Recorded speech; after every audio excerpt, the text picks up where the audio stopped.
I suspect we'll go a little faster through this. So I'm guessing a year, maybe less. Today is the test. Today is the test. We'll see. Yeah, we'll find out. We'll have our answer after today. Using the scientific method, today is the test. That's right. That's right. Now all we need to do is find a scientist. I'm volunteer. So this is our first session of our new series on Kenneth Smith's book, Millennia and Microcosm. Millennia and Microcosm appeared as a column in the Comics Journal around the year 2000. And it went under the title End Times as a result of a miscommunication between publisher Gary Groth and philosopher Kenneth Smith. End Times was meant as sort of a hook to grab the reader for the very first interview with Kenneth Smith to kick off the series, but it sort of stuck as a title for a while. But Kenneth really prefers the original title he had in mind, Millennia and Microcosm, which says directly what he's trying to do. Did it attract a lot of Jehovah's Witnesses and readers of the Book of Revelation? End Times, we're all set for that. Okay, I noticed what I think was some of Smith's artwork, which looked a little bit interesting when I was looking through a column on it, and a great deal of criticism of him from the science fiction community. Yeah, that's not his. If you're thinking of the art that appears in the links that David linked to, that was the art that was put together by the staff of the Comics Journal to accompany the column. That's not Kenneth's own art. Ah, right, cool. Wasn't too bad. Well, yeah, not bad. Well, I thought the End of Times wasn't so bad because remember, Y2K almost signaled End of Time. It turned out to be another one of those predictions that didn't come true, but nonetheless, we were all very worried about Y2K. Yes. Well, I think it's interesting how Kenneth Smith was sort of using that as a counterpoint, as a counterexample of the Eurocentric worldview on the limitation therein. Well, as an old COBOL programmer, I knew there was nothing to this Y2K stuff, other than that I might have to work a few weekends. Yeah, I was one of the folks who worked on Y2K. We worked on it for about 6 months on the VA software to make sure that all the date time conversions would run smoothly. VA was in better shape than most organizations because we used more digits to record the year. You know, part of his core point in that linkage is that we had this big crisis that was entirely artificial, just as a result of the way we represented data abstractly. And people got real excited about the idea of a crisis in Western civilization. It went far beyond fear. There was also a certain amount of enthusiasm, right? Survivalists spent money like crazy on their guns and their ready-to-eat meals and so forth. And a lot of people who were frustrated with modern civilization were all rubbing their hands. And of course, what the programmers knew is that it was just a simple matter of programming. With enough programming, that problem would go away. And of course, what Kenneth's arguing, as Peter alludes to, is that underlying that artificial crisis, there are actual crises that are occurring. And those crises are not the result of some artificial little programming trick somewhere. They go right to the heart of what makes modernism what it is. And they have been accumulating for centuries and are sort of getting caught in gridlock. And of course, since Y2K, we're seeing a lot of it, like the climate change. I live in Seattle on the West Coast. Now, every year there's a fire season. In addition to summer, in addition to the 4 seasons you think about, there is a fire and smoke season, and it can be devastating. It's done enormous amounts of damage, and it's going to do more every year. And the smoke, even to the places that aren't near the fires, are causing enormous health problems. As someone who has lung issues, I have to go indoors and stay locked up and keep my air filters running. So there are ways in which we are manufacturing what are far more intrinsic crises. And so what he thought he would do is he'd say, with this series of column, with this series of articles, he thought he'd say, well, if people are finally interested in crises for a change, normally moderns don't like bad news. We like to hear good news. You know, someone says, good news, give me your bank account number and I'll send millions of dollars from this Nigerian prince. And moderns love that. It's like, we like good news. But we don't like bad news. So generally we try to stay away from it. But during a time of crisis, people take an unprecedented interest in, oh, is there some bad news that we ought to attend to? Maybe, you know, why is there a crisis? Why are there problems? He's like, oh, you ready for bad news? I'm your bad news guy. I've got some bad news, but it's not about Y2K. It's about the nature of what happens when you attempt to systematize everything and turn human society into a great world machine. So he launches this series, and he uses this series in order to illustrate modernism, partly by looking at it through the lenses of the other two major epochs of Western European history, by looking at the ancient order, which was centered in nature, and by looking at the medieval order, which was centered in God, and then using them to look at the modern order, which is centered in sort of arbitrary human will. So to kick off the series, that's my little intro. So let's pause and see what people have to say, questions, comments, or concerns.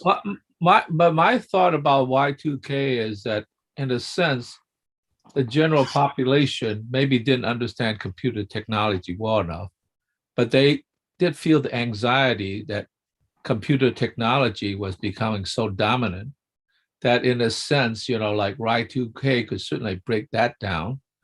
And in fact, you know, the news, I remember watching Peter Jennings and you know, on ABC News during New Year's Eve, you know, as the time changed, and he would begin by saying, he almost be thinking, you could see him thinking like, there goes. No, it wasn't that. It did happen, you know, like one after the other. So it was embedded. But you did remember that soon after that, the dot-com bubble did burst in a different way. So it was somewhat related to the anxiety in society, I mean, of overusing the capital, you know, in some way. So, Yeah. I think, right. Go, please. I think this whole idea of people not liking bad news is a curious assertion. I mean, I think reminding of, like, besides just the boring times of the 90s, the satanic panic, for example, of the 80s, the threat of nuclear annihilation, the Jones cult massacre, of all of these types of, if there isn't a living myth as something to ground fear out, it finds in fantasy or in some type of narrative. Right. And there's always that. I mean, there always needs to fill the gap for that in order for that type of public anxiety to have a medium or a scapegoat of expression, a symbol in order to attach itself to. I think that's goes time immemorial. It just all depends on how much the individual or culture are allowed to evolve in order to, one, relate it to actual things, like, say, the Japanese fear of earthquakes, you know, which is a very literal thing, and, you know, it literally happens and people have to prepare for it. Or in regards to how it can be allowed to be diverse, in regards to how we make use of irrational or abstract fear in order to expand our ability to say, let's, you know, there but for the grace of God go I, so let's care for our fellow man. Right. Yeah, there's this way in which, and I notice this in my personal life, if I'm procrastinating on something that needs to be dealt with, like if I'm late on my taxes and I'm trying not to think about it a lot, it makes me emotionally labile. You know, I'll be happy but panicky and jittery. You know, happy in a way that is very easy to dislodge into panic because I'm looking away from something I should be dealing with. And sometimes these things like the satanic panics or the terror of terrorists and all these things, they have that sort of feel of, yes, I know we're letting our infrastructure fall apart. And yes, I know we have open corruption now in our politics where money is treated as free speech. And I know there's all these horrible things going on, but I don't want to think about those things too much. I really just want life to be normal. I want to go to work and buy the things that will make me happy. And whenever I'm dislodged from that during my state of knowing that I'm not looking at things, I'm going to immediately want a scapegoat. I'm going to want some kind of thing to point to and say, that's the cause of all my problems. And let's all be alarmed about that thing all of a sudden that we've been ignoring along with everything else. There's this kind of, I'm maybe generalizing from the personal to the civilizational, but it seems to me that the way that, modern civilization will ignore fundamental infrastructure or systemic problems, and then suddenly lurch into, oh my God, it's the Satanists and they've become our babysitters. It has this feel of that kind of flip-floppy, I really probably should have been doing my due diligence before now paying attention to real problems. Richard and then Stephen. Go ahead, Richard. Okay. I wanted a couple of things about crises. You mentioned the climate change. The problem is I think that the YK2, it came down to one point. It was on one day at one certain time, and everything was going to happen right then and there.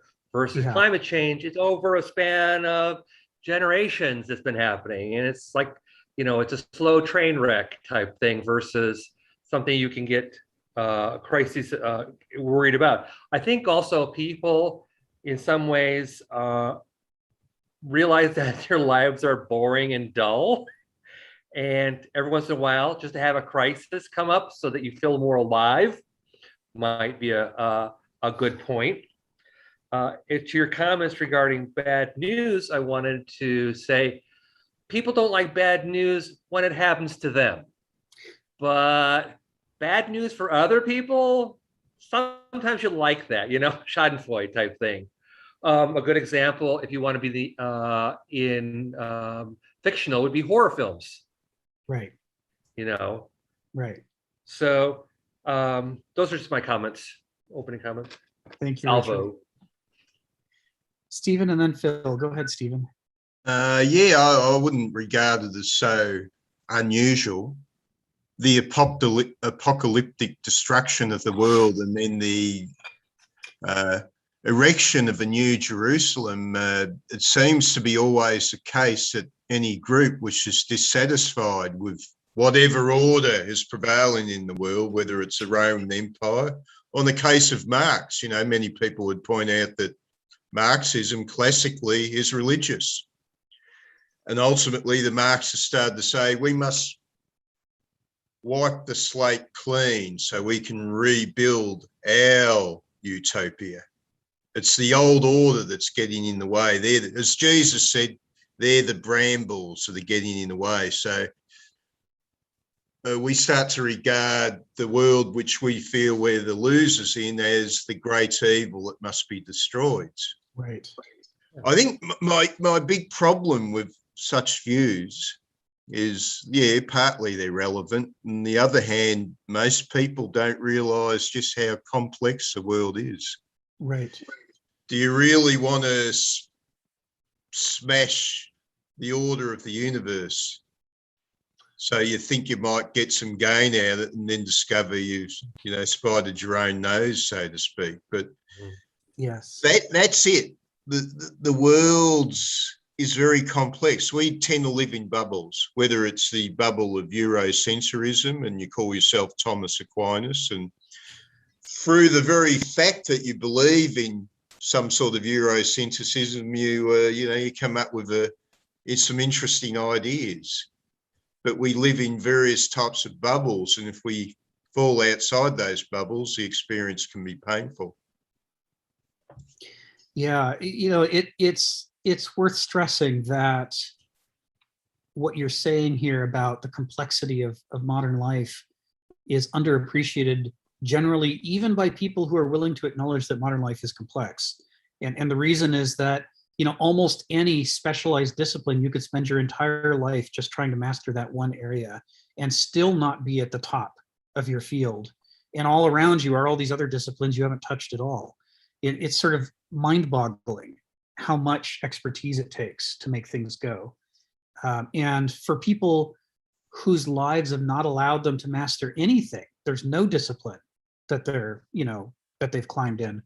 It can be hard to conceive of even one discipline being that complex because they don't have any discipline that they've immersed themselves in to that extent. It's only when you've been climbing the ladder inside of one of these disciplines and you see what all makes it tick that you start to be able to imagine that the other disciplines could be the same way as the one that you're understanding, that there could be all this complexity around you, and that it could be necessary, that it could be more than just a house of cards, but it could be the result of enormous amounts of education and training and practice that have gone into making the things work the way they do. It's a good point. Phil, and then Richard, and then Peter, and then Sharon. My goodness. Okay, Phil, go ahead. Yeah, but it seems to me anxiety and to a degree panic is an important emotional set point as well. Because in a very complex world, particularly as complex as we are, where you don't even understand anything outside of your system, out of your own particularity, then it seems to me that there has a numbing effect to every individual because they just can't feel it, they can't see it. So isn't that the metaphor of the frog being thrown into warm water and slowly turning up the heat? You don't know when panic is going to happen. You're just going to fall asleep until you stay asleep. Right. And so, I mean, I kind of think that sets us up for like panicking a bit for the lack of understanding that we have. And so therefore you say, oh my God, is that it? Is it time to hit the panic button? Because I don't know what the hell's going on. There's all these things. And I think we are in a culture where by and large, so many people are so numb to other things that they're just sailing along in the system that is provided. And, and so therefore I think the panic button, I don't want to quite go the panic button, but the anxiety button is actually a state of existence itself that you must have to survive in a world that's complex, as nature is complex as well as society. Right.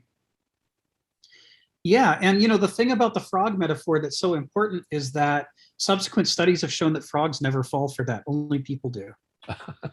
There's something about, frogs have an instinctual frame that has a safety net, and if it gets too warm, they get out regardless of whether it's been a small change or a big change.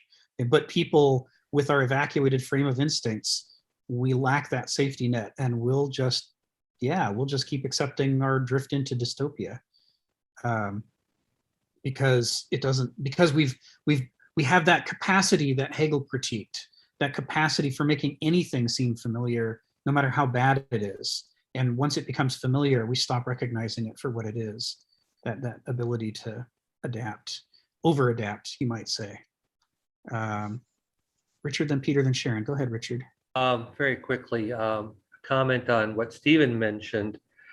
I don't know how many people realize that the Japanese cult, the Shinrikyo, was influenced heavily by L. Ron Hubbard, and they wanted to have society as it is now destroyed, and that they would come in as a body of scientists and develop a new society, global society based on science. Of course, their science sucked. They did a poor job of sarin, and they did a poor job with the anthrax. But anyways, and that's a good thing that they were poor at that. But it was a science-based cult for world change. And then also, I know that Phil's on it, and I know Dave is on it, but reading Kenneth Smith, I'm saying, well, this is just like Guy Debord. This is like Guy Debord in his Society of the Spectacle, a lot of this. People are, I don't call them people anymore. I call them sheeple a lot. I live in the DC area, and let me tell you, if I was any good at being a pickpocket, I would make a fortune here. People are on their cell phones nonstop, and they walk into walls. I'm surprised they don't walk off the edge of the metro into under the tracks. It's just amazing. It really is that people are so oblivious to what's going on. I'm done. It's part of what's interesting about cell phones is that it's always been the case in the last century that we have this massive entertainment industry that really disconnects people from the actual circumstances of their life. But it wasn't quite as easy to visualize as when everybody got a cell phone and you could see them physically looking at the small thing in their hand. I saw someone share a meme that was talking about, oh, these kids these days with their cell phones. And it had this whole rant about how people don't talk to each other anymore and they're disconnected. And it was from like 1912. And it was talking about people on the subway reading newspapers instead of talking to each other. And it, you know, on the one hand, it's a pushback against, you know, kids these days. But on the other hand, it acknowledges something Kenneth Smith talks about, which is the way that moderns, more than any other form of civilization, we really make a fine art out of not knowing where our food comes from, not knowing where our clothing comes from, not knowing where anything comes from. And as we go about our life, we go about it through these symbolic, abstracted patterns of behavior that are massively disconnected from what it takes to actually survive. And if we could see the whole picture of, you know, who's growing and harvesting our food and who's making our clothes and so on, we might have a very different reaction to the modern world than the way things are now, where, like, I think it was in the 1980s, there was a newspaper article mocking New York City kids for thinking that the answer to the question, where does milk come from, is the store. And yet it's not just that kids are stupid. That sort of oversimplifies it. It's that the relations that we create under the modern order so profoundly disconnect people from the things that are required for them to live, that how would they know? There's literally no way for them to know. They're that encapsulated. So Peter, and then Sharon, and then Ayala. Go ahead, Peter. To that point, I would say that's a natural byproduct of any type of culture that results in specialization, as opposed to everyone sort of carrying the back of the primary skills of, like, you know, of the hunter-gatherer societies. That, you know, you're going to have people that know things while others do not, and the further specialized culture you get, you know, you'd only have so many years in order to educate someone. And so you have to sacrifice what topics are more important than others. You know, every culture or society or teacher, all those down level has to figure out, you know, what is worth teaching with the attention span, intelligence, and resources I have accessible to prioritize. And that's always an inevitable process, I think. Though I would say that I would like to push back before on this idea of familiarity in regards to unpreparedness. And I do definitely think that reactivity can definitely stimulate that sort of fight or flight type of aspect of intelligence, of which we would consider pre-conscious in one form or another, which I definitely think we are lacking in regards to that kind of integration or relating to it, as opposed to just sedating ourselves or society sedating us, preventing us from having type of relationships that are more physiological in nature. Although I would say that, you know, familiarity can be mature, and likewise that now, for example, to at least I'll speak for myself only, that because I've dealt with, say, a pandemic, now, if there's another pandemic, let's say if there won't be another one for another 20 years, when it happens, I'm going to know more of what to do and what not to do based on familiarity. There's going to be experience and learning about from my past mistakes. Yes. And so it is that type of visceral reactions, which I think, because we're so outside of the sort of, we're so insulated from a lot of experiences that our ancestors would have had in order to train themselves in relationship to being more upfront with visceral reality, that right. You know, we don't really get a chance to mature familiarity and to get a sense of, well, you know, I need to be a little panicky, but right before I cross the street, by making sure that I look both ways, because, you know, the reality is I might die. Right. Yes. Yeah, you know, there's these familiarity being a two-edged sword here. You know, on the one hand, there's the kind of familiarity of things that we interact with through going back to what you said last week, Peter, through praxis, through more than just an abstract interaction with it. If we actually engage with it in an experiential way, then we have the opportunity to learn and to master things that we can then take forward. But there's also this other form of familiarity where if we remove praxis from the equation and we only interact with things in a highly abstracted way, like a television set that we've never taken apart, then we find that we don't actually know how it works, which is a different experience from, in the old days, we would disassemble our TV sets in order to replace the tubes or in order to replace a faulty wire or what have you. There was this sense of a kind of familiarity that was kind of had a deep experiential praxis quality to it, where us and the TV, we didn't know everything about the TV, but we knew a surprising amount about how the TV worked, compared to now with the solid state circuits and so forth that we buy as a product and consume without ever getting that level of depth of what's under the hood and what are its strengths and weaknesses and how do we manipulate it. So it's interesting the way that we can have these two different kinds of life, experiences with things that we interact with directly.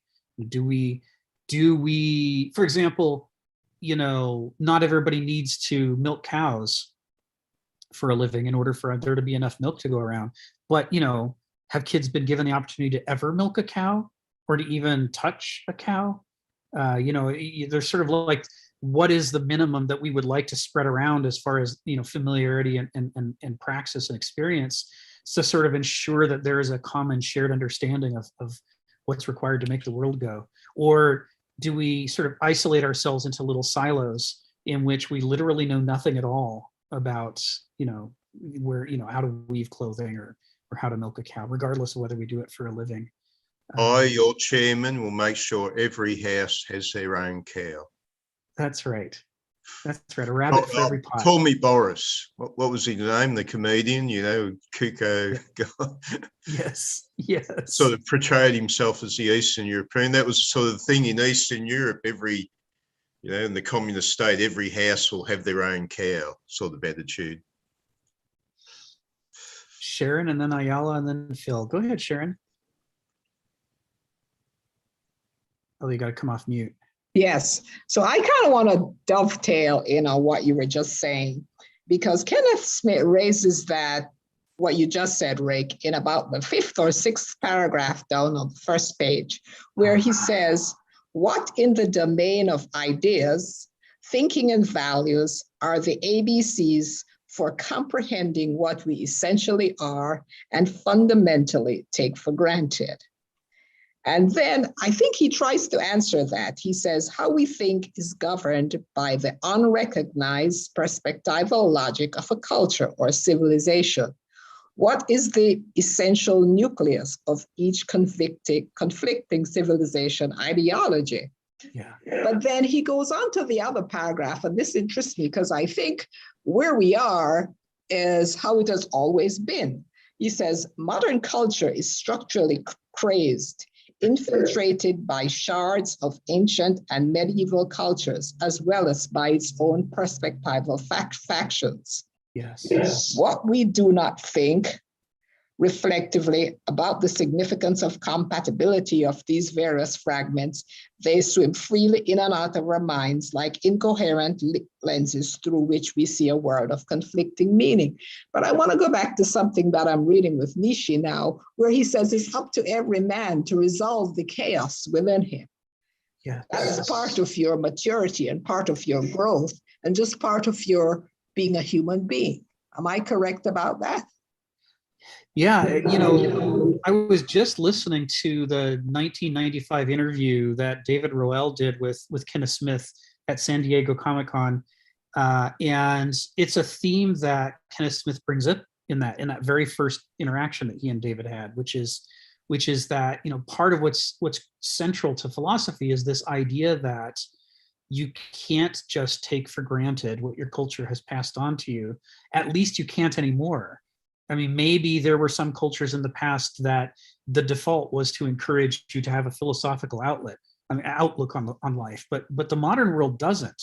And as he says, the way that the modern world is so focused on practicality and solving the problem at hand means there's never been any effort to put together a coherent worldview or belief system that makes sense out of everything. And so as a result, we find that our ability to establish values and resolve value conflicts and to figure out what's true and what's not true and who should we believe and who should we not believe. To answer those kinds of philosophical questions, we're not using any kind of shared culture that we agree upon for doing that. But instead, there's little fragments of medievalism or fragments of the ancient world, or even some novel fragments of bits and pieces from here and there in the modern world that are sort of floating around. Didn't the church do that? So like, if we're talking about the church, for example, it too is split into, into different approaches. There are medievalist approaches to Christianity. It did once give that comprehensive worldview, no matter how poor it was was there. Right. In the medieval era, the church was answering. Even up to a little bit more recently, that was Nietzsche's whole point, that he saw a crisis with the losing of that perspective and not being able to replace it with something else. Right. That when we were throwing out the bathwater, we threw out a lot of babies too, and we left ourselves in a position where we don't actually understand how we're making the most pivotal foundational value judgments in the modern world, because we're not doing it in common. We're not doing it based on something that we've all agreed upon doing. And we don't have the language to even effectively compare our different lenses with each other. First of all, to identify that there are different lenses, but second of all, to say, well, how would we decide which lenses are better at helping us understand which problems? The whole language and methodology that would be required to be able to do that kind of comparative worldview analysis, it's just not a shared part of our culture. The shared parts of our culture are, go to work, do your job, get paid, pay your bills. There's this economic thing that we share in common, but we don't share this stuff in common that's at the philosophical level that Sharon has cited out of this passage. Go ahead, Sharon. Before you move on from me, here's the part I found a little worrying, where he says on the next page for me, he says cultures, civilizations, worldviews, ideologies, perspectives by nature are negative charge, negative, he says, to resist whatever challenges to their own integrity and authority. Now that sounds to me like it's contradictory to survival. It is. It's when you look at the way that democratic politics, and I'm not talking about political parties, but when you talk about the way that when you look at the way that political resolution happens in the modern world, the legal system and the apparatus for generating it is caught in a big tug of war between different factions. The different factions don't know how to resolve their differences with each other because we have no shared culture of difference resolution. And instead, we all fight for who can put together the numbers that allow them to win an election and then dominate the legal system until the next election. And so there's this relentless tug of war in which our different incompatible worldviews, we have no way to reconcile them. And we end up resulting to what Utah Phillips called abstracted brute force. He says that the kind of democracy that happens when you don't actually try to solve problems together, but all you do is try to outvote each other, is effectively violence, because you've got police backing up people who don't respect the election, right? Everybody knows there is this layer of violence waiting to anybody who pushes too far in not giving in at a time. Hey, Rick, is it my turn? Yeah, go ahead, Ayala. Yes. And I think that Phil has touched I agree with the point that Phil was making about the anxiety that comes with complex society, that the nuclear family, the capitalism that introduced a culture that's based on competition as the value of interpersonal relationships, and comparison to the Jones, comparison to someone else. Hierarchical societies were always there. There was status, there was nobility, but now it's different. It's among the working class, among the peasants, it's among neighbors. So the idea of solidarity doesn't hold in Western society very well, especially. And part of it is what Phil was introducing, is this being overwhelmed by information and being overwhelmed by the anxiety of having to outdo the Jones. And so there is an anxiety over the self-boundaries. So the boundaries of oneself require a little guardedness, a little isolation, or more than that. You know, we talked about phones, about iPhones, and it reminds me that cartoon that I saw. Gabriel is interviewing at the entrance of heaven all the new arrivals. And a man stands there, he checks his record, he looks and he says to him, it looks like you had a very good life had you paid attention to it and not being on your phone. And I think that's the idea. We are so distracted by the small conveniences, and you can look at the phone as an object, a substitute object, a mediation between you and the actual relationship. The texting is not talking to people. But this is the sign of modern life and modern economy, capitalism. Thank you. Thank you, Ayala. Yeah, there is this issue of anxiety, is a feature of modernism. Modernism is based on this premise that if we make people anxious about their survival, that they'll then pursue excellence and productivity. That we're worried that if people were happy, they wouldn't produce. And so we want to keep people nervous and worrying about, are they going to lose their health care or their education or their home? And as long as they're worried, we figure they'll produce. But it's based on what's increasingly a discredited premise, because it turns out that stress was meant to be a punctuation in life, or a seasoning to the dish. It's not supposed to be the main meat. And our bodies don't respond well to stress, and neither do we psychologically. We get a lot of very strange behavior out of human beings when they live under a perpetual state of stress.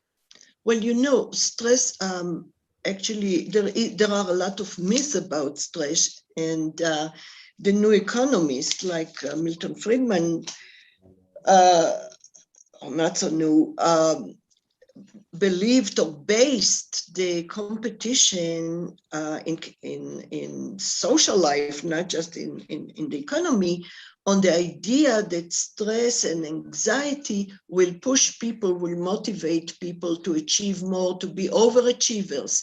But psychologically, what they found is that anxiety works in a curvilinear way. So there is a certain amount of it that will really increase your efficiency and motivation, but at a certain point it goes down completely, and it paralyzes people. Right, exactly. But these myths, remain foundational to the way we continue to organize the world, despite the fact that we start to see this evidence that they might be false and that there might be problems with the way we're pursuing them. And part of what happens with this is that because the structure of modern society is so mechanized into an abstract machine, it's often not clear whose job it is to fix problems like that, or is it anybody's job? And if it's nobody's job, then what ability does the average citizen have to intervene in the great machine and try to fix things that are broken with it? And it turns out more or less none. You start trying to interfere with things, you're going to challenge people's vested interests, and they're going to push back, and declare you a criminal for trying to change the things. Regardless of how important it might be to change those things, you're not allowed to mess with them, because that's nobody's job. So, yeah, we sort of have a problem. So Phil, and then Peter, then Stephen, I guess. Phil, go ahead.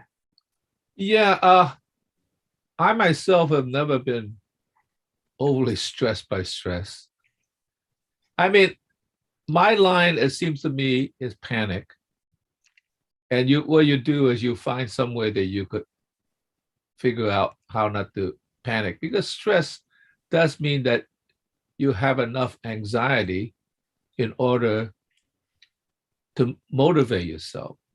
Now, in a complex world, it just seems like part of the structure of a complex world necessitates specialization. We can't know it all, okay? Mm-hmm. That's a given. And to the degree that you have to know your specific discipline so well, because nobody else understands it. For instance, as I go out and try to hire somebody to fix something in my house, I first think of the handyman, and then I think about his capabilities, because he seems to know more about many things than a specialist. But I don't want to pay for a specialist because I don't even quite know what the hell is going on. So a handyman seems like something to take care of, but then that finally, to get the job done right, you need a specialist. So it gets to be a real problem. Now, one of the things I always thought in this system, once it's the case, you are dependent on experts to a certain degree, or at least specialists, maybe not experts. And so when you have a system in which you can no longer even trust the experts, right, that's where really panic takes place. I mean, you hire some electrician, he's a specialist, he didn't seem to know what he's talking about, right? He's doing. And so then you get to a point like, well, what am I going to do now, And so many things I have to figure out, I guess I'll just have to do it myself, even though I don't know anything. And so you become so dependent on the system that in a sense, when the system itself is untrustworthy, as the church was, at some point you realize, we used to believe in this system wholeheartedly, and now we don't. And it's interesting how Nietzsche talks about that displacement. He pinned the exact moment at Copernicus, because he took away a system in which we depend on ourselves thinking in relation to a system that we trusted. And what happened was that was displaced by the fact that we were no longer the center of the world, in the sense of not being the center, but in terms of thinking and creating an understanding of the world. Then in a sense, what happened is you're displaced. And he's trying to say, I always thought of Nietzsche to a certain degree as a maniacal egotist. But now I think of him as kind of pious. He says, if nobody else is willing to take the job, you got to take it instead of wallow in this confusion. And so even though you make a mistake, it's like you are actually engaged in creating an understanding for yourself, And so other people will come and revise your understanding of whatever it is, but to not even begin to look at comprehending a kind of thinking for yourself, instead of being a lion, you will always remain a sheep, because that's how we live. And a sheep depends on the shepherd being good, right? And in fact, a shepherd basically gives it a good life until the end, right? I mean, so they actually benefit from trust to a certain degree, but a lion will never do that, okay? And so I think that the calling it is not egotistical, it's actually very pious, because, as I said, if the electrician could do it, God damn it, I could do it myself. I can't do it myself, but what in the hell am I going to do? I mean, so you're thrust on this thing that you live in a complex world that you can't know what to do, and yet you can't trust anybody to do what you want them to do. And so, like, what does hell go? If the system worked correctly, by the way, don't mistake efficiency with exploitation, because sometimes exploitation is built into efficiency and is a mirage for what it really truly is. I'm going to call on Peter in a second, but in the spirit of what Peter talked about last week, I'm trying to throw more Kenneth Smith parables into these discussions, because they're designed to kind of hit your brain at right angles at the more creative side. I just put one in the chat. It's from his book Webs. It's parable 26, Construction Standards. And he says, 2 cars collided on a yellow light at right angles to one another. For a block or two in every direction, houses collapsed. It was disastrous. The developers have been banking on a tornado hitting first. And it really shows the way that when you have a relentless drive to increase profit, it will create a relentless drive to cut corners. And if everybody else is cutting corners, for you to be the next generation innovator, you have to cut the corners further. And this whole thing works right up until it doesn't, when we discover that all of the structures of society that we've been counting on, like all the pillars have been hollowed out to put less material in, all of the concrete is substandard, everybody's been cutting everywhere they can in order to turn up the profit. And the result is that everything has only barely worked. And the first thing to come along knocks it all down. There's a saying in the software community that if automakers made cars, if builders built buildings the way that programmers write programs, the first woodpecker to come along would destroy civilization. Because there's a lot of software that only seems to work, and it only works most of the time barely. But if you put it under any stress at all, it collapses, because the programmers were all put under stressful deadlines. So they had to cut every corner they could in order to win and be successful and get their raise and be called good programmers. But the result is Y2K comes along, and it turns out it didn't really allocate enough memory for storing dates, and it's going to cause a crisis that comes out of nowhere.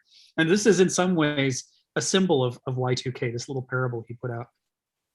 Just being out of turn. Didn't we just see that at Surfside and Miami Beach, where the building was not constructed, the foundational concepts were iffy, so after a number of years it came down?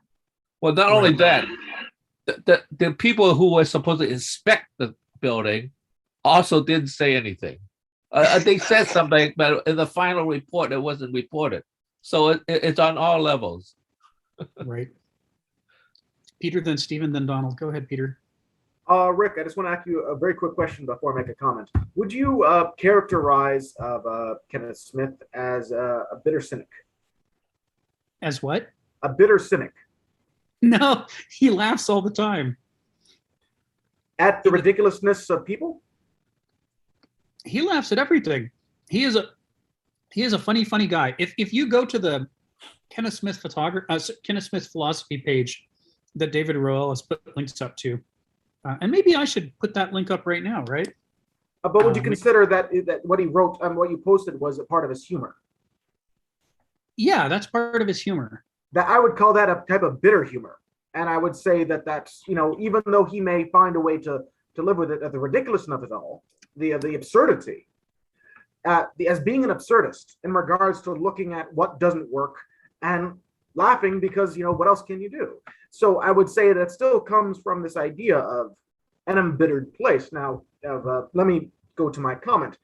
So I would say that pretty much in regards to, I guess, connecting this to the previous group, this was the first time that I actually have read all the required reading. So there was a certain types of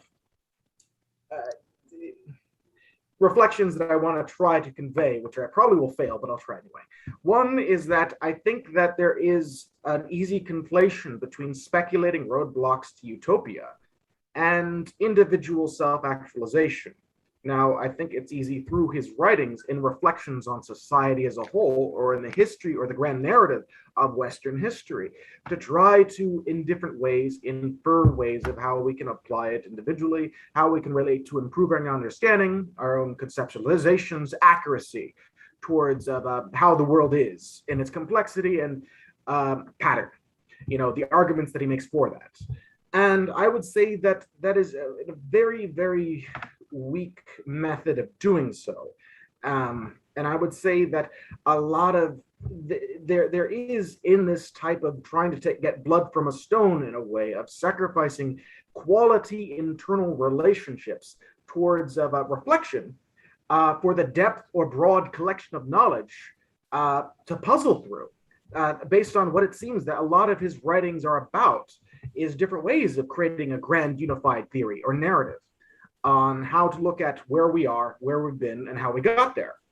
Which I think there's this great merit, and I applaud him for his skill at articulating his how he embodies this story in his writing of nature versus of the theocratic versus the material versus Pico's individual relativism. All of these trying to look at putting these things together to relate to the fragmentary nature of what modernism ends up being nowadays, and whatever points he ends up playing for that stage he's setting in order to expand upon how he wants to further elaborate his view on what's wrong with modernity. And to me, I do value his point of his articulation of it. At the same time, it's still something. It's belaboring the point. I feel that a lot of his writings continue to encircle around that idea in order to convince his audience ever further of about how fucked up things are, and I guess his own ideas as to why. And I would say that this type of endless reflection on it, in my opinion, is in many ways such a grand distraction, a very complex form of role playing, of redefining the world story in ever these more nuanced ways, in order to keep ourselves from really looking more inside of our own personal relationships.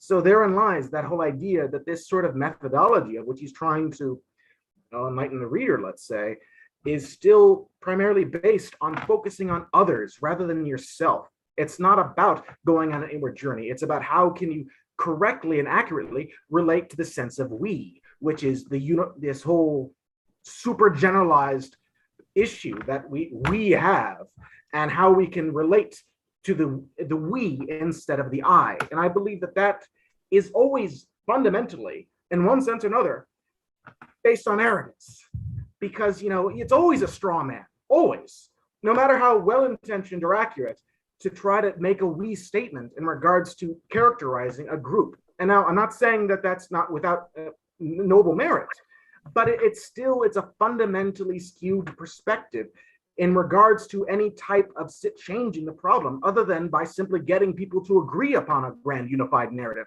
of which he's trying, of which many before him and after him have tried.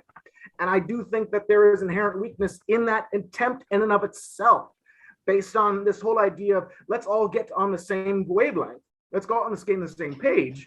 But then you have other people saying, well, let's get on this page. No, let's get on this page. What do we focus on, and how can we use argument and sophistry in order to convince people to get on my perspective, which I find most useful for the group? And I think that's as old as time, and it's, to me, incredibly trite, because it's been happening time and time again historically, of writers coming from this particular angle, of trying to create a grand unified theory and trying to use words and arguments in order to get people along those lines, so that people can all see from that perspective and thus perhaps become productive as a whole. I think that it doesn't really end itself to being personally reflective. What would have made it personally reflective? I mean, what could he have written that you would have come into this and had just as much excitement in the opposite direction?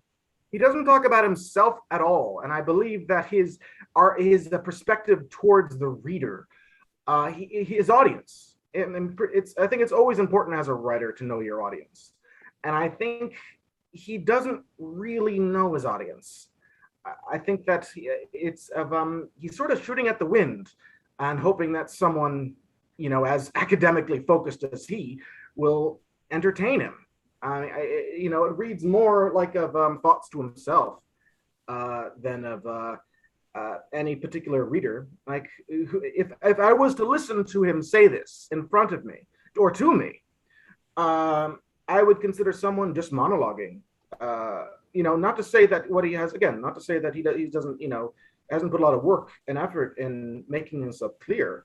I just think that he's rambling. I think, as Phil said. Well, let me check again, because I asked you a question. I asked you, what would he have had to have written for you to come into this session excited in the opposite direction? And at first you said he would have had to have written about himself. Yes. But then you changed away from that to what he did wrong, and you culminated by saying it's as though he's writing about himself. So I'm a little... No. He's writing about his own thoughts, not about himself. That his own feelings, his own worldview. He's focusing on a product that is divorced from himself. And so you'd like biography? Well, to me, it's the philosophers, and the people that I enjoy or that I personally find most connecting is people that are really talking more about how their ideas relate to their fundamental humanity, as coming from a state of, to me, it is that sort of what I would consider contradiction of his appeal to gnosis, but at the same time, coming this all from a purely intellectual place that really I've only read as bitterness and as fruitlessness. That he's mostly just complaining, as far as I can see. I've only ever seen him complain and try to understand his justice for his complaints. Can I react to it? Yeah, I see your point, Peter, and I think his style. You are right about his style, but this is social psychology. It is not psychology. It is not pure philosophy. But in social psychology, this is the process. It is to look at cultures and systems, social systems, and it kind of is divorced from the individual, and it's also divorced from the writer or the researcher.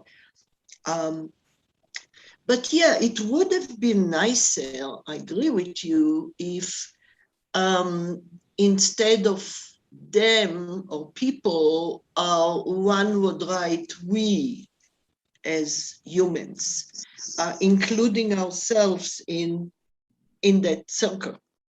But in general, I think in social psychology, that's the way, is to cover the societies and systems and dynamics, social dynamics, and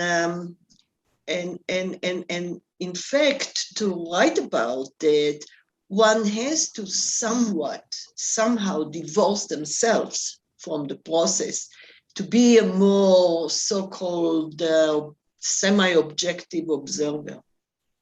I think that type of separation is artificial, and that when it comes down to his centralized point of developing relationship with gnosis from his previous writings, it runs contrary to that purpose. But I do appreciate the types of knowledge and of getting towards pure objectivism in regards to writing and having that level of refinement. It definitely has that place. I just think it doesn't serve as individual purpose. You find it too noetic? Sure. I find it that the more I read him, honestly, I got to be honest, I'm the more I read him, the more I don't like the guy. I'm not trying to say that he doesn't have. Okay, I want to really emphasize here. I appreciate how much for what he's talking about. That if this is new to you, then he's invaluable. If his perspective and what he's describing is fresh, then please study him to the nth degree. It's just for me individually. The thing is that I see him sort of going around in circles, honestly. That he has a narrative and he's trying to argue for it and from different angles in regards to the end point being, yes, I see that your view of history up to modernity is like this, and that's the end. He's very problem focused rather than any type of solution, because I don't believe he has solutions. I think he's a bitter cynic. He has no hope himself. He is just wanting other people to understand how fucked up society is. Thank you, Peter. We'll come back to these. This is something we'll have to be exploring over weeks, because that was a very dense narrative right there. And how much of it is based upon the sample size and how much of it is based upon his actual style is something we'll have to explore together. But it's well taken. Certainly, I would agree he has a very noetic approach to writing. But what I would note is that while he was at the university, the more academic and noetic faculty members felt he was entirely too subjectivist and emotionalist. Exactly the opposite of your critique is the critique that they relentlessly gave.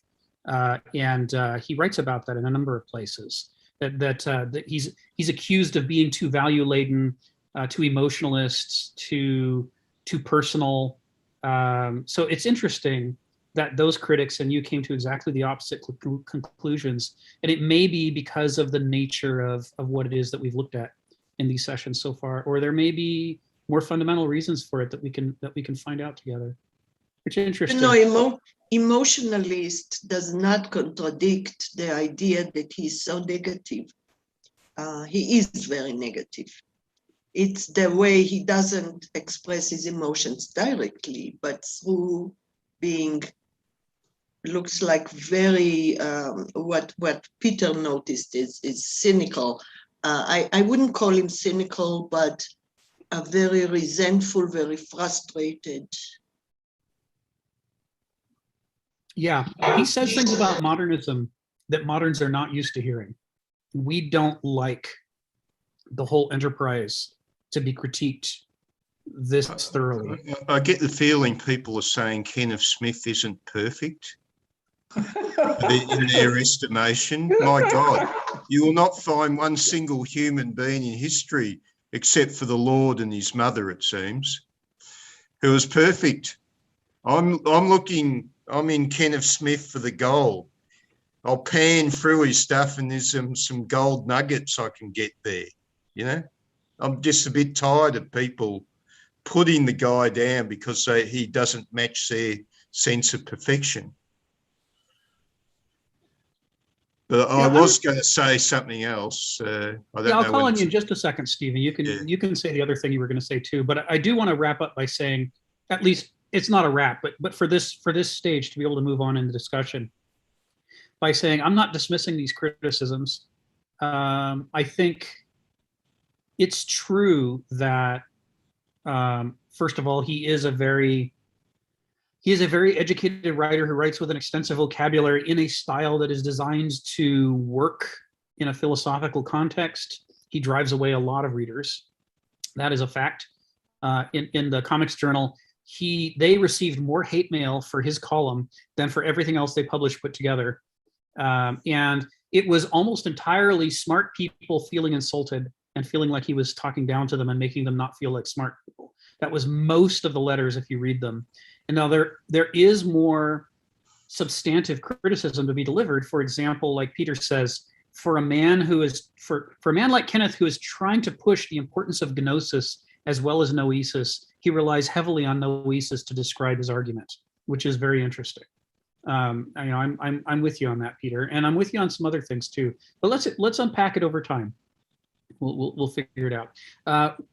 Just so that we can move around and cover more ground during today's session. So, Stephen, go ahead. I was just going to take issue with the criticism of competitiveness in life. I mean, we've had Christianity. This is the thing. This is millennianism. We've had 2,000 years, roughly speaking, of Christianity. Now, I dislike the absolute critique of Christianity which is going on, because whatever, even if I don't like Christianity, even if I object to it, it's been a 2,000-year success story. Who's to say our version of modernity won't peter out in the next century? You know, fall over and die. And then we look at Christianity, aliens from outer space will look down and say, hey, these Christians, I don't agree with them, but they were succeeding for a long time. We give that the points. Now, one of the things which broke down Christianity was Darwin, which unintentionally became social Darwinism. And this is a simple fact.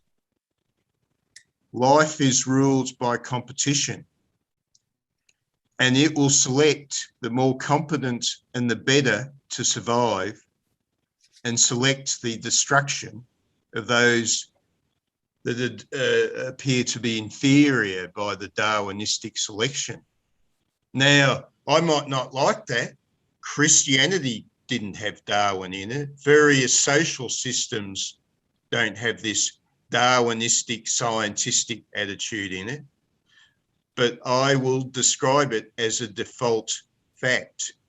At the end of the day, it'll come down to a competition. There's too many people around, there will be a war for resources. To me, this is just a simple fact, whether I like it or not. Certainly, you know, evolution is the natural idiom that I was raised in. I'm unusual compared to most people because my dad was a mathematician and a scientist, and I wasn't raised in some other belief system and had to come to evolution later. Evolution was kind of where I started. And part of what's interesting about it is the way in which it acts as a Rorschach test for different people over time. They put into evolution the things that they would like to see there because they recognize that it's the train. You know, in the 20th century, that's the big train. And if you want to win your arguments, you need to tie them to evolution in some way. And so evolution has been used to argue completely opposite things at different times, especially in the way that it gets taken beyond transformation of species over time and applied as a metaphor to every part of life. You see the same thing happen with the physics, the thermodynamic concept of entropy, which is about heat and the distribution of heat, gets turned into some kind of generalized principle of the universe and of life. And that, you know, if there aren't things, you know, pushing energy in, then everything runs down. Societies run down, psychology runs down, your life runs down. It becomes a metaphor rather than actual entropy. The same thing happens with evolution.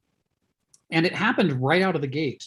Even Darwin himself used evolution as more than just a scientific theory applying to species, but also as something that he wanted to apply to why Europe was justified in raiding Africa for resources and Asia and the new continents. The idea was, if we have won in the short term, it's because we have evolved to a superior state and we deserve to have everything. And it's been in recent decades that a new wave of evolutionary biologists have taken a closer look at the level to which evolution doesn't only reward competition, it also rewards cooperation. There is a balance of competition and cooperation that has to shift based on the circumstances that species find themselves in. The other big change that happened since Darwin's time is punctuated evolution, which really broke through in the 70s, with the realization that there have been catastrophes that wipe out not the inferior species, but the superior species.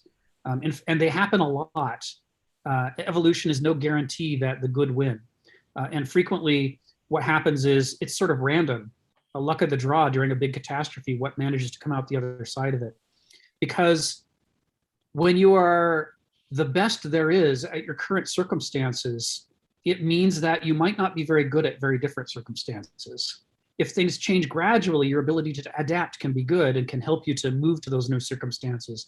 But if the change to the new circumstances is cataclysmic, there's no time to evolve. Well, thank you, Rick. You're making my point for me that the good don't necessarily win. Yes. People who regard themselves as the favoured or the good of a particular society, and there's heaps of them, the giant foot of fate will still come down and can still squash you. That's right. Beautiful. That's the way I'd just love to see the universe. It's extremely uncomfortable, I'll tell you that much. That's exactly my point too. Thank you, Rick. But I think the mistake is viewing competition as the single solution Right. to scarce resources. And Rick just mentioned cooperation, but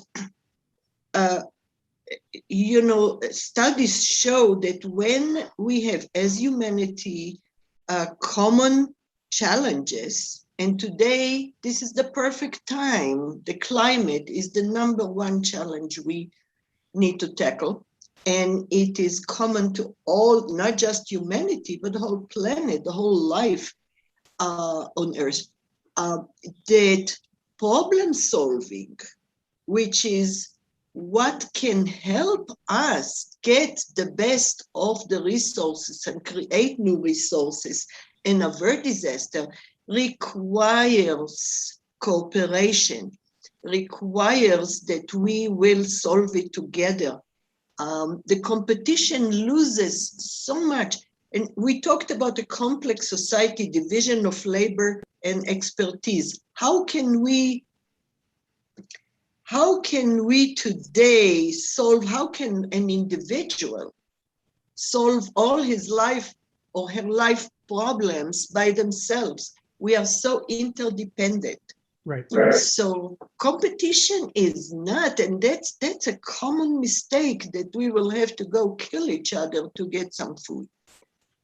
Right. That's a complicated shifting balance. And at anytime we try to propose one part of a unified system as the only part that matters, we become the man with the hammer who sees every problem as a nail.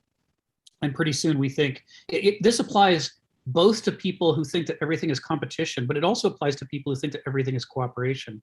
There's a reason why there's a variety of strategies that species use, and it's because different circumstances require different mixes. So, this idea that competition is the only solution that we need, and it will solve every problem, has been addressed in something that Richard Lamb turned us on to about 4 months ago. He pointed us to Adam Curtis's documentary series, The Trap. And it's a 3-part series. There's the first part of the documentary. You can see the whole thing for free on YouTube. And it talks about the way that this ideology that says there is no cooperation, there's only competition, there is no society, there are only individuals, and we're all at each other's throats all the time, and that's where good things come from. It shows where that actually developed. Who came up with that idea? When did they come up with it? Why? How did it spread? And what were the consequences of its spread? It's quite an interesting documentary. But what Kenneth Smith would say is that there's a reason why an ideology like that would spread the way it did, which is that it's compatible with modernism. And modernism likes the idea that we're all isolated monads. It fits the law of the excluded middle. You are or you are not, in which a relationship is confusing because it seems to imply something beyond the boundary of the individual, and that messes up with people's theories about this stuff. So, ideas that allow us to atomize our relationships with each other into discrete units that can be snapped together like Legos.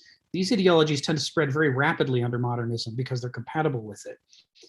Ideas that run counter to that tend to have an uphill battle, but they may still spread, like punctuated equilibrium and the growth of the understanding of the role that cooperation plays in the evolution of species has spread throughout biology because there's the evidence just keeps pouring in all the time. And you reference this idea to Max Stirner. Say that again? Max Stirner? You're not familiar with Max Stirner? Can you drop a link in the chat, please? Oh, okay, I'll do that. Yeah, right. Yeah. Cool. Just this whole issue you're talking about is very much, we're getting down to Max Stirner, the conflict with Marx. Yeah. Okay. Yeah, it's interesting stuff. So Donald and then Phil. Let's go ahead, Donald. Forgotten where the unmute button is. It's been so long. I'll have to call on you more often. Yeah, no. One, as a technical point, I mean, as a philosophical point, Kenneth is right. The Y2K crisis was a manufactured crisis, I would say.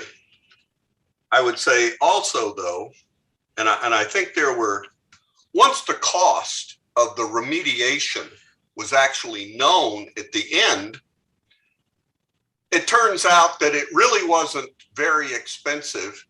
Right. And that the storage saved, because it wasn't until the 90s, I think, that storage got cheap for computers.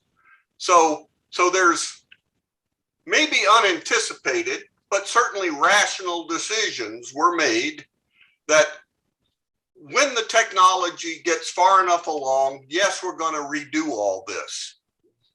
And it was, you know, a lot of old computers got junked. That was one of the reasons I think that led to the .com bubble bursting, is that instead of fixing things, people just bought stuff that was new, that didn't have the problem. Because at some point, newer systems did not have this problem, or newer applications. Two, we've been talking a lot here about competition, but of course our archetype for competitive society are the Greeks. Right. Agonistic. Right. The word agon, that's the word we use to describe their society. Now they use that competition between people to find out what was human nature, to reveal to themselves, you know, it's like, here, how fast can somebody run? We don't know until somebody runs that fast. How well can they sing? How well can they write? How well can they dance? Whatever. We don't know the potentiality of human nature until it becomes present in the world through the actual efforts of human beings. Right. This is, you can probably put some Marxist or Hegelian words around this, but I'm not going to. Although, and the other thing, I don't know. I don't know what to say, maybe to Peter, but I read Kenneth Smith for what I can learn. And when I can't learn something, I stop reading. And it might be that I can't understand it, or it might be that I already know it. But, you know, it's like, if it's not working for you, I can assure you, Kenneth doesn't care. He does not care. You know, if you read it and it does good for you, great. If you read it and it didn't work, I'll say that, of course, I have had a kind of a long association, that it's for me, when I read philosophers, it's more that I find those sort of pithy summations of things that I had thought but never been able to verbalize very well. And you find a lot of those in Kenneth. Of course, this is, I really think you ought to go find Webb's or otherwise, or some of his other stuff, like, otherwise, it reminds me a lot of Calvino, Italo Calvino. If you've liked reading Invisible Cities by Calvino, you might like reading some of Kenneth's more fictional works. I myself have talked to him about, could you write a fictional story of a world in which real aristocrats still live? And actually, no, he can't. You know, it's like Rick has pointed out. Well, something will follow modernism. We know that. If we look at these cycles of civilizations, the classical, the modern, this too will end. You know, we are not doomed. The world will end. You know, the only really bad thing would be happen if it just went on forever, and we were forced to just push that rock up or get our liver pecked out or something else. You know, then we would be in real trouble. But I don't know that, and Rick's pointed this out, I don't know that what follows modernism. Well, postmodernism. Well, what goes by postmodernism today is just modernism. You know, there's no difference there. Oh yeah, we'll be, what was it? Oh, we'll just let our nihilism show a little more. You know, we'll open the kimono and you can see that there's really nothing behind it rather than just suspecting it. And the other thing I would say about millennial, the stuff like where he talks about crises, he likes that critical times thing. It occurs in a lot of his writings. That point has been really taken up by modernism. And I see, who is it? Oh, Paul Romer. A crisis is a terrible thing to waste, 2004. Rahm Emanuel paraphrasing the same thing in 2008. That crises are now seen as so valuable that they are worth creating. You know, you want better childcare? Create a crisis. You want climate action? Create a crisis. Anything you want. Create the right crisis and then pile on. You know, I think so. We don't. It's going to be harder going forward to tell real crisis from manufactured crisis. In fact, I don't know. I guess that's enough. I lose my thought after a while. We love that about you, Donald. Well, that's why I read Kenneth. He's so organized, you know. But I read other people too. But I wanted to say let me say one other thing. In here, he talks about intuition. The word intuition occurs a lot. And but that is a key word in Bergson's metaphysics. Right. That we need, like, we have this, you know, we talked about this before. We know ourselves, this sort of begriff, which is being in itself. We know ourselves in our own immediacy. We objectify that by knowing ourselves as an object in the world, being for ourselves. And then if we can combine those, we get being in and for ourselves, this old Hegelian thing. But Bergson kind of follows that, but he says the way we want to know other things is we want to be able to intuit what their Vernunft would be, what their being in and for itself. Of course, typically we only know them externally as an object in the world. Right. But to really know them, we have to get inside their knowing of themselves. And he just said, at that point, he says intuition. And I'm not knowledgeable enough about Bergson, but I think Kenneth is pointing to that when he says we need this connoisseurial intuition, because it's always sort of a guess as to how some other being knows itself from the inside. Right.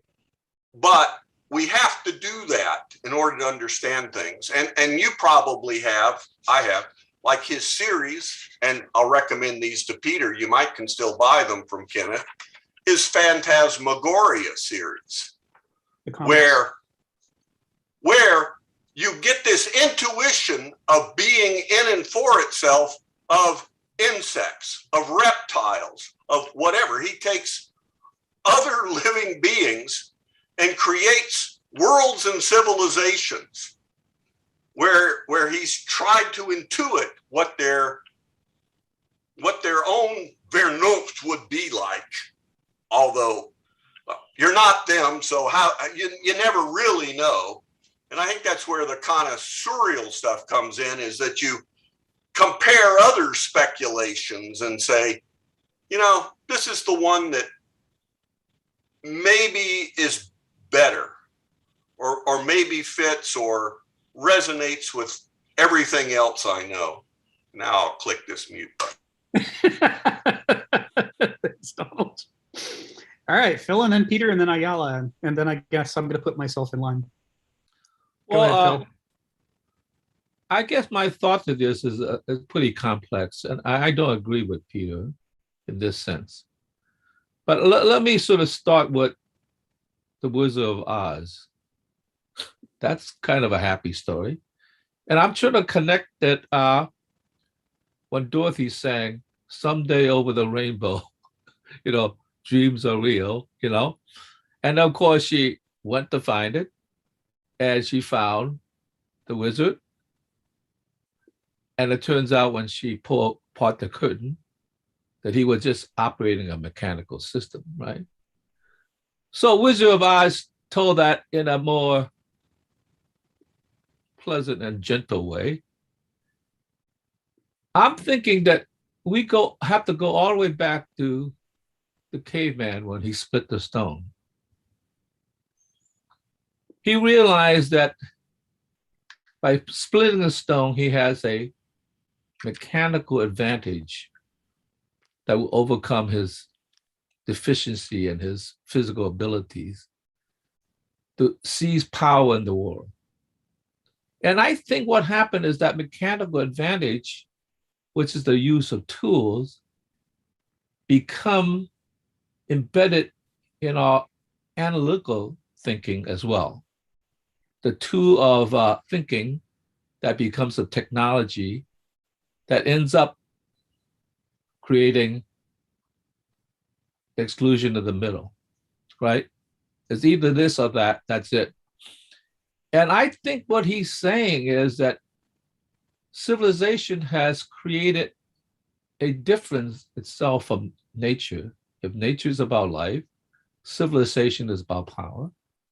And it has conquered life to a great degree in the modern day. I was surprised to hear, like, a couple of weeks ago, a videotape. So I can't authenticate the statistic, but I believe that this guy seemed like an honest guy in that regard. He said, when you take the biomass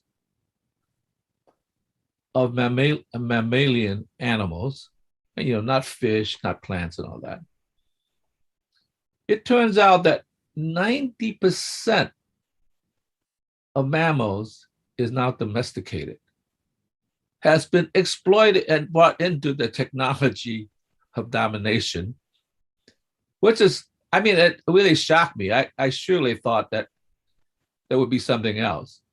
Mm-hmm. What he's saying was that, in a way, and he didn't meant this, but what he said to me was that the technology of this divide and conquer, splitting the stone, has become so powerful that it's created a different ecosystem.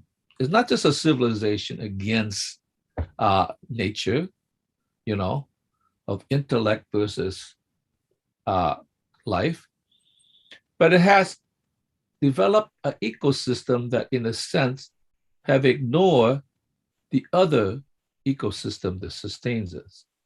Right.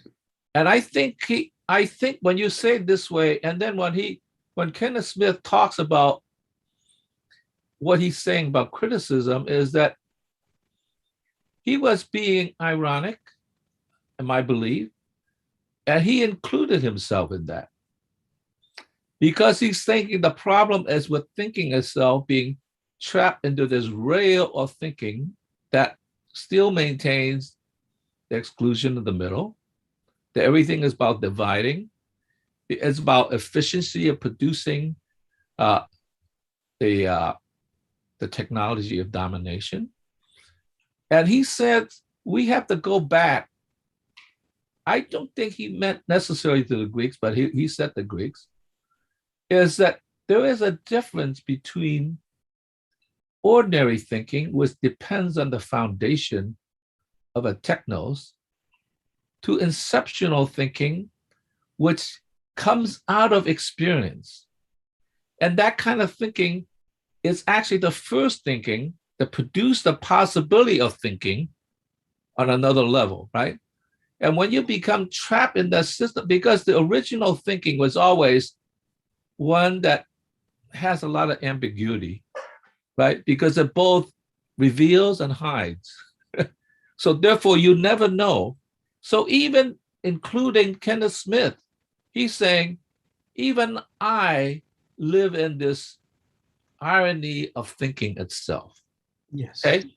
And so now society has gotten to the point that not only exclude individuals, it's become a group dynamic in which the population no longer can think for themselves.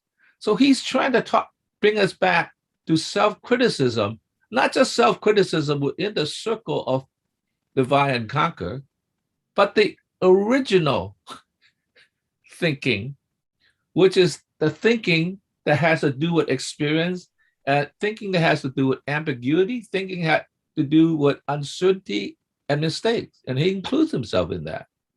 So I kind of think that irony was important to accept that irony, because you have to accept that all thinking, certainly the ones that sort of between exclusion and the middle, but also even the inceptual thinking. Remember, thinking comes from sensing, and sensing, its relationship to sensing, is always thinking could be mistaken in an ambiguous world that both reveals and covers over. And so I kind of think he says we have missed the whole idea of what the inceptual thinking is, and we have became a mechanical system, a technos, that in sense dominated, has produced many, many results to the point that we can say now we are a different ecosystem. We don't need this other ecosystem. And it turns out that actually we do need it, right? I kind of think that's what he's saying. He's not saying that he's necessarily correct, but just to try to weave people into thinking that all thinking is ironic, because it's already exists as the gap between true knowing, true understanding, and the experience of the world. So then I thought, that puts the irony of Martin Luther King, we shall overcome, not I shall overcome, into irony. Because the answer might be, no, you won't. We have already overcome. So you will not overcome. So you have to even take that into, well, back to Dorothy, someday over the rainbow, we shall overcome, right? And the system, the mechanical structure, is putting all its power in this, saying, no, you won't. You will not overcome, because the system is more powerful than you. You know, it's like Darth Vader. So there you go. I think that's what he's saying. So you have to kind of take his criticism as being self-criticism as well, and also see it in a light, a calling for us to at least go back to the inceptional thinking that is self-critical. Thank you, Phil. Peter, go ahead. I just want to respond to Donald, if that's all right. Yes. I have want to, I guess, clear the air of certain things about my attitude and intent. I object, Peter. Anything I can do to Would you take a large check? I don't. All right. I'll just say just a few things then. Of just in regards to my attitude of I understand that I'm an abrasive man. That's how I was made. That's how I'll always be, and I do fully respect my responsibility to choose my words better in order to make myself more palatable, because I am a very disagreeable fellow. So I do appreciate when I inadvertently step on other people's toes. And for that, I do apologize and understand that I do that without knowing at different times. And so I do respect that. I'm not a very comfortable person to talk to, and unless I'm really trying to be. So the more honest I am, the more prickly I can be. And my life's journey has been figuring out, okay, how do I balance authenticity with respect and real intention behind molding my words so that they are showing my appreciation of whom I'm talking with and understanding. So I just want to say that because of, in my own search for connection, for groups, for anyone to talk with about anything, I have to balance out those two priorities of mine of how far do I have to fake my voice and how far, what is an acceptable degree of self-censorship and what's worth my time and what's worth the time of those whom I'm with. And that's a never-ending struggle for my existence personally. And so I do want to just really express empathy for how difficult my attitude can be, because I guess I suppose I want to end this with that. No one ever has to agree with me. I don't expect it in the slightest. In fact, I don't prioritize agreement at all. I do not believe, well, let's find a place where we agree. That's not my intention. That's not my morals. I believe the beauty is in the contrast of our individuality and how far we're able to understand yet disagree the different perspectives around us, that we don't have to reach the same page at all. But I understand that the more disagreement there is in the air, the more it can be an irritant, especially about how it's presented. And I understand that I'm always in need of getting better at presenting my disagreements. I think so say we all about our own lives and our own efforts to be understood. I'm with you there, Peter. That was beautiful. Thank you for your honesty. Peter, I don't find you personally offensive or anything like that. It's, that's not, like I said, is I tried to say something because of the time we have, really. Let's work on what we can get out of this, not what we can't get out of it.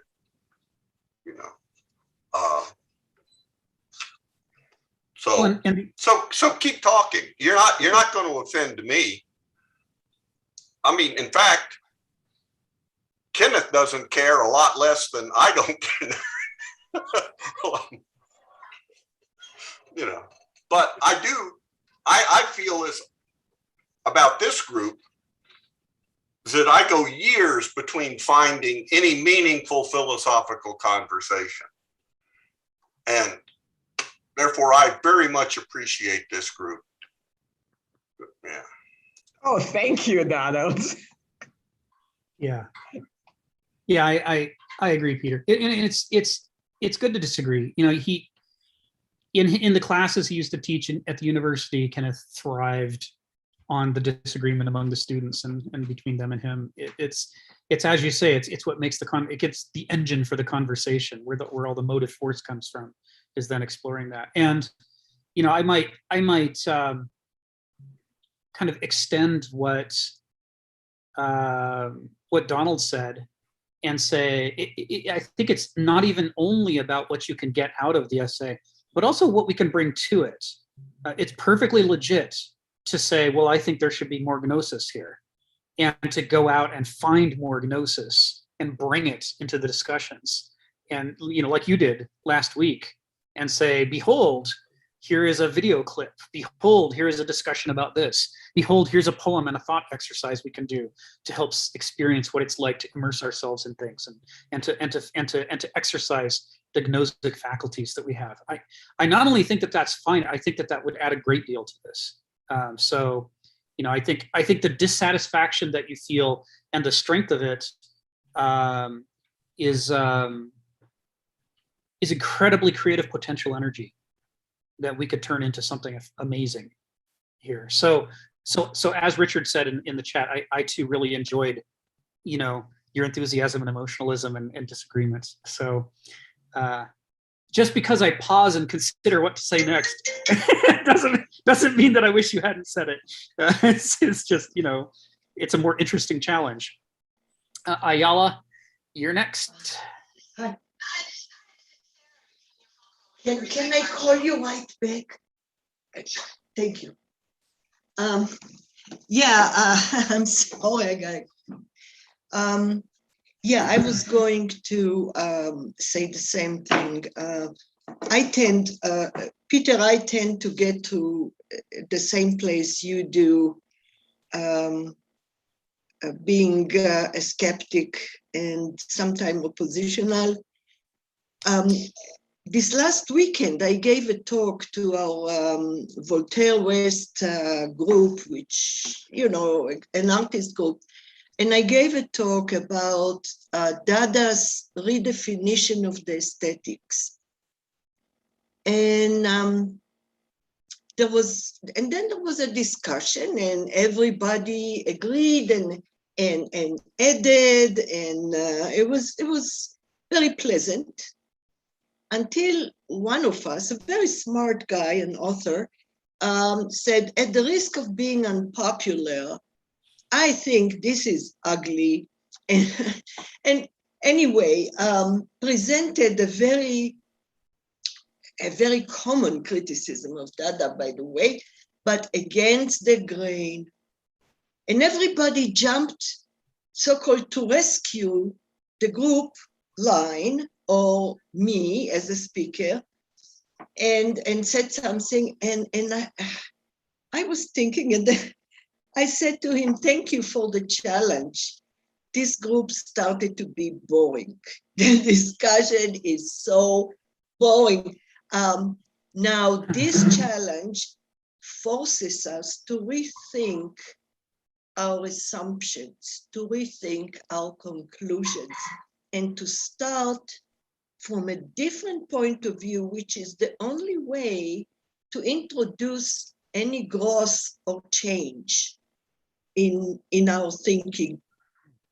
If we don't have that, we will always stay stagnant in the same place. So thank you, Peter. Okay, and now in a rare turn of events, I'm going to call on myself. I put my hand up. I don't normally do that. You know, this pair of columns that David Ruhl shared, as he's putting it together into a book, Kenneth was adding some front material, and I wanted to share a couple of things from that in the chat. One of the things he likes to do is he likes to put epigraphs. He's very fond of quotes and epigraphs. So here's the first one. There's three in a row here that I'm going to put in. First one is from Goethe, from West-East Divide. And it's Goethe saying, whoever cannot recount the past 3 millennia to himself remains self-obscure, naive, drifting from day to day. And this is that idea that information out of context is noise. You know, if the oracle at Delphi says gnothi seauton, if we're supposed to know ourselves, any attempt to know ourselves in the complete absence of a deep understanding of our own history puts us in a position of not actually succeeding in understanding ourselves. You know, we would end up understanding ourselves using the same tools that prevent us from seeing outside of the perspective of our epoch. And so it's only by really immersing ourselves in different eras and their struggles and their worldviews in their own terms, as Donald put it, to see it from their Vernunft instead of our Vernunft. Only then do we gain the ability to turn those lenses back on ourselves and see, what do we look like from the outside, an outside that's normally not accessible to us. Kenneth writes a lot about the Archimedean standpoint, and it took me over a decade to unravel what on earth he was talking about by the Archimedean standpoint. And he was referring to Archimedes' quote that with a long enough lever and an appropriate place to stand, he could move the entire earth. Because Archimedes, famous for mechanical advantage, the fundamental machines of physics, were one of his big deals. And so what he's doing is he's using it as a metaphor for saying the same thing applies to understanding. To understand yourself, you need leverage against the labyrinth that you've built up over your life that prevents you from looking at yourself from the outside. And these other epochs can offer us the opportunity to get that Archimedean standpoint, or at least maybe lowercase a Archimedean standpoints plural, to come at it from different angles. The second quote is Oscar Wilde, who Kenneth also really loves. He to whom the present is the only thing that is present knows nothing of the age in which he lives. It's not possible to understand your culture bubble from the inside. You can experience it from the inside, but the two-edged sword of gnosis, particularly in its naive finitizing form, the griff, is that on the one hand, it lets you develop gnosic wisdom about the textures of life. But on the other hand, it makes things familiar that maybe shouldn't be familiar because they're actually unusual. And because they've become familiar, you can no longer see that they're unusual. An aspect of this that's important is that you will often see people when they first encounter the scale of the ecocide that we're committing upon the planet, they'll start doing this misanthropy. They'll say, our species sucks. Human beings are just bad. We just wreck everything. You've all heard this, right? You see these memes float around the internet. People will say, if we have done this, then humanity is bad. And what they leave out is, we are not any kind of standard for humanity. We are modern specifically. The only things that you could possibly generalize from our behavior is this is what moderns do. There's no basis for saying if moderns behave this way, then all people have always behaved this way, and it's inescapable to human nature. There is a kind of fatalism that gets built into the ecological community when it comes to Homo sapiens, based upon their failure to understand history, based on their failing this test of Goethe and Wilde. Because they only know humans as moderns, they assume that whatever our faults are must be intrinsic to the species. They have no basis for comparison to look around and go, we were here for several 100,000 years before this kind of ecocide took place. And there are reasons to suspect that rather than being an intrinsic, unavoidable, inescapable part of human nature, that what we're seeing is a cultural phenomenon that we could do without in a different culture.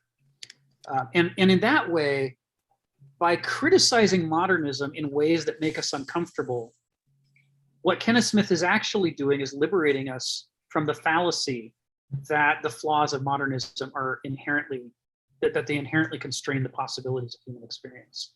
He's basically saying there's more that we could be and more that we could do. He's offering hope. He's not painting it in for us and telling us what kind of hope it is, but he's trying to offer us that hope systematically by systematically showing us how and why we became moderns. Why are we the way that we are? So that we'll understand that this was a construct and it could be deconstructed or reconstructed differently, and people could behave differently. The third quote is Edward Dahlberg. Well, he quotes from time to time. Edward Dahlberg was a critic and a poet. His writing reminds me of Kenneth Smith's writing in the way that he uses mythology and sort of muscular poetry in his writing to conjure up potent images and use that as the context for understanding. This is from Zosima's Corpse in the book Sing, O Baron.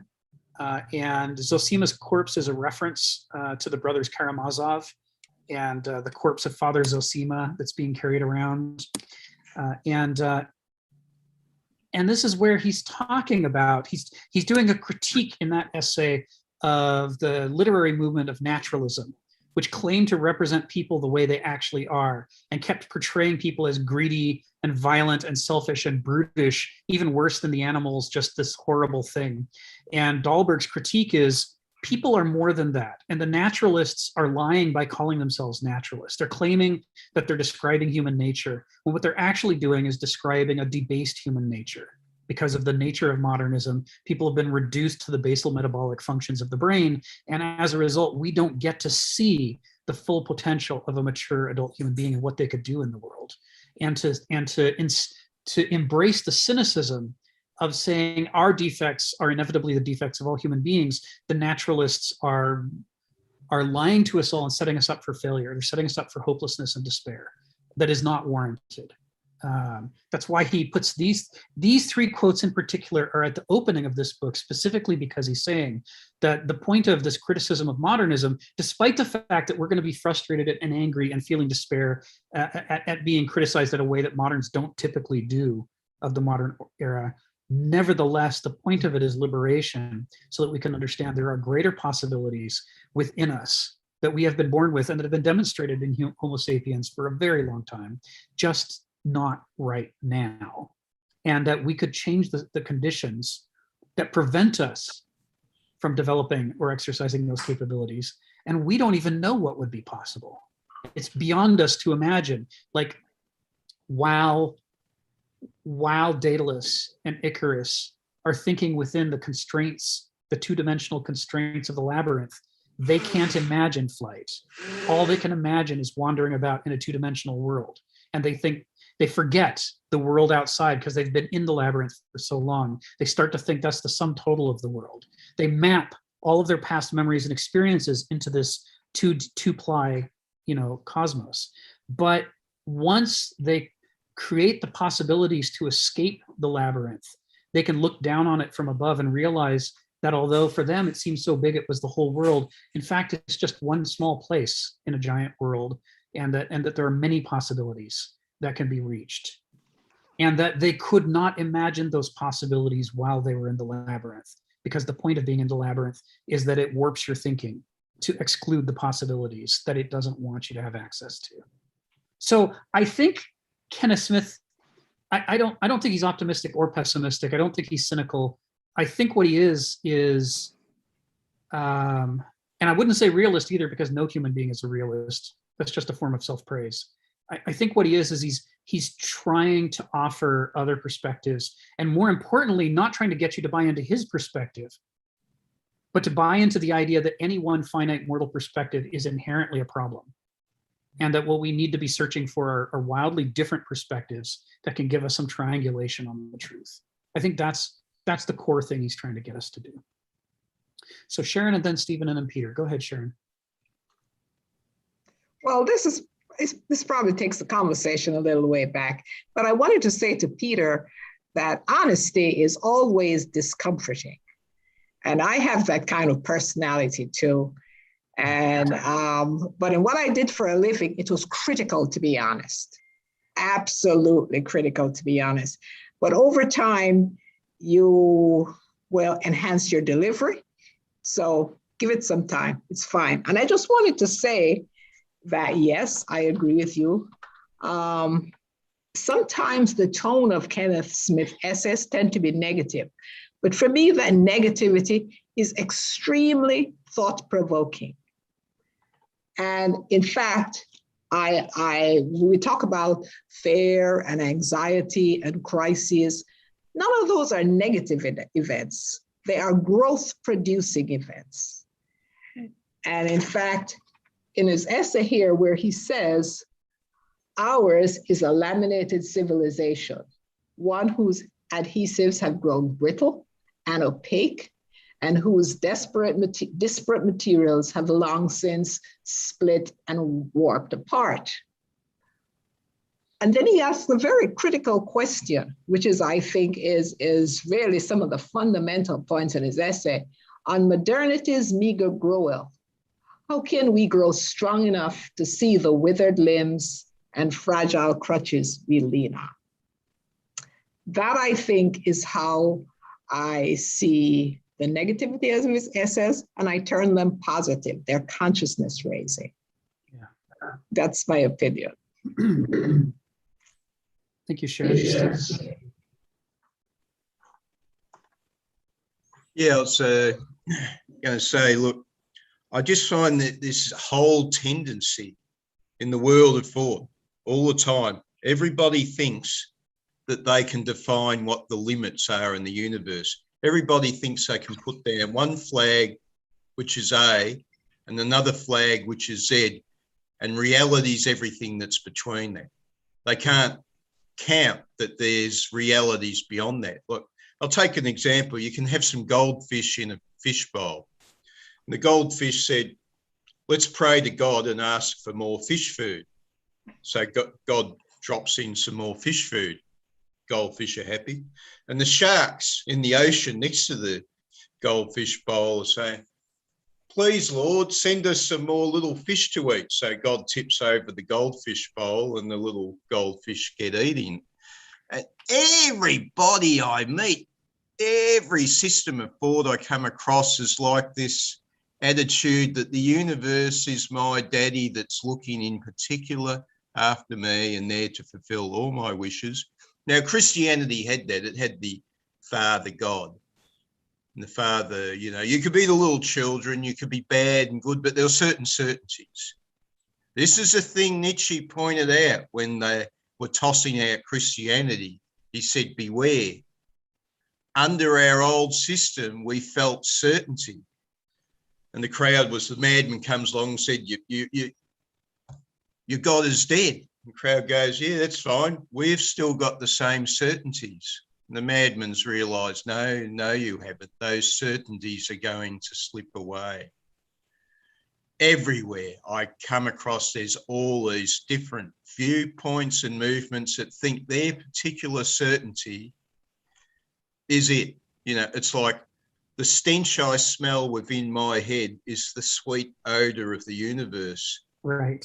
Now, this is where Ellis comes in, our glorious leader, Albert Ellis, when he warns us, and he's quite right on this one, that don't say to yourself that the universe should, that the universe owes you. Instead, say to yourself, I would like things to be that way, because that is the truer perspective. We all would like a certain outcome, but don't expect that your desired outcome is the mass truth of the universe.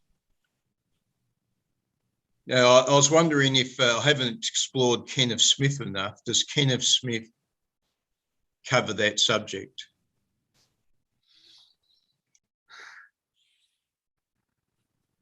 I think he covers it in the way that you just covered it. He doesn't cover it in going further, but he talks about the way in which our expectations of the cosmos, they frame in what sorts of choices we believe we have. And that if we could see things otherwise, if we could see them closer to the way they actually are, we might understand that there's a whole range of choices available to us that we've just been precluding from possibilities all this time on the assumption that things work a certain way. So only at a general level, I think. But it's well taken, Stephen. Thank you. Peter and then Phil. Go ahead, Peter. Hi, Rick. So if you don't mind, there's something that you said that I'd like to push up against. This idea that Kenneth Smith is not pessimistic, optimistic, or cynical. He's trying to offer other perspectives. And I would say that that statement, in my opinion, is comparing apples to oranges, because of the offering other perspective is an intention, not an emotion. Just calling someone an optimist or a pessimist or cynical is to describe the emotion behind their words. You know, it's like it's getting a sense of where someone is coming from, not the product of their endeavor. It's something not conscious necessarily. It's looking at the quality of the experience of their presentation. Sure. You know, and I'm saying, so when it comes down to about what emotion would you say is behind some of Kenneth Smith's writings, or any given sentence or any given paragraph, or is to get a sense of not what he's trying to convey, but him as a person behind it. So suppose I feel like I need to explain this a little bit better. That it's true that all we know is words on the page, and there's that idea that anything else that we may say about what the author is experiencing outside of what is literally said is just a guess. It's mind reading. It's projection. It's not something inherently there. And so that, how can you say that the author, was feeling this way when they wrote this? And I think there's merit in regards to, the argument for or against, what someone's emotional state is behind their presentation. Although I would say that, it's like saying if I said, well, Beethoven's Fifth is about calmness. It's a very, that's his theme. It's calmness. You prove otherwise. Because it's not something that we inherently can, right. But we know that the feeling of it, about how we relate to the emotions of Beethoven from his presentation, what not both was trying to convey, and what was, how we look at the mind of Beethoven. Yes. And I would say that one of the what Sharon said about a negative emotion. I feel like, in my opinion, that's the heart of the issue, is that it's not, it may be considered negative, but it's more qualitative than that. Because negative versus positive, then you're just looking at a positive emotion versus negative emotion, as opposed to really trying to get a flavor of what is behind someone, to soak it in, to get a sense of the person behind what is said. And I feel that is gnosis. And I think, in reflection of Kenneth Smith, of trying to get a feel for him and not just his product.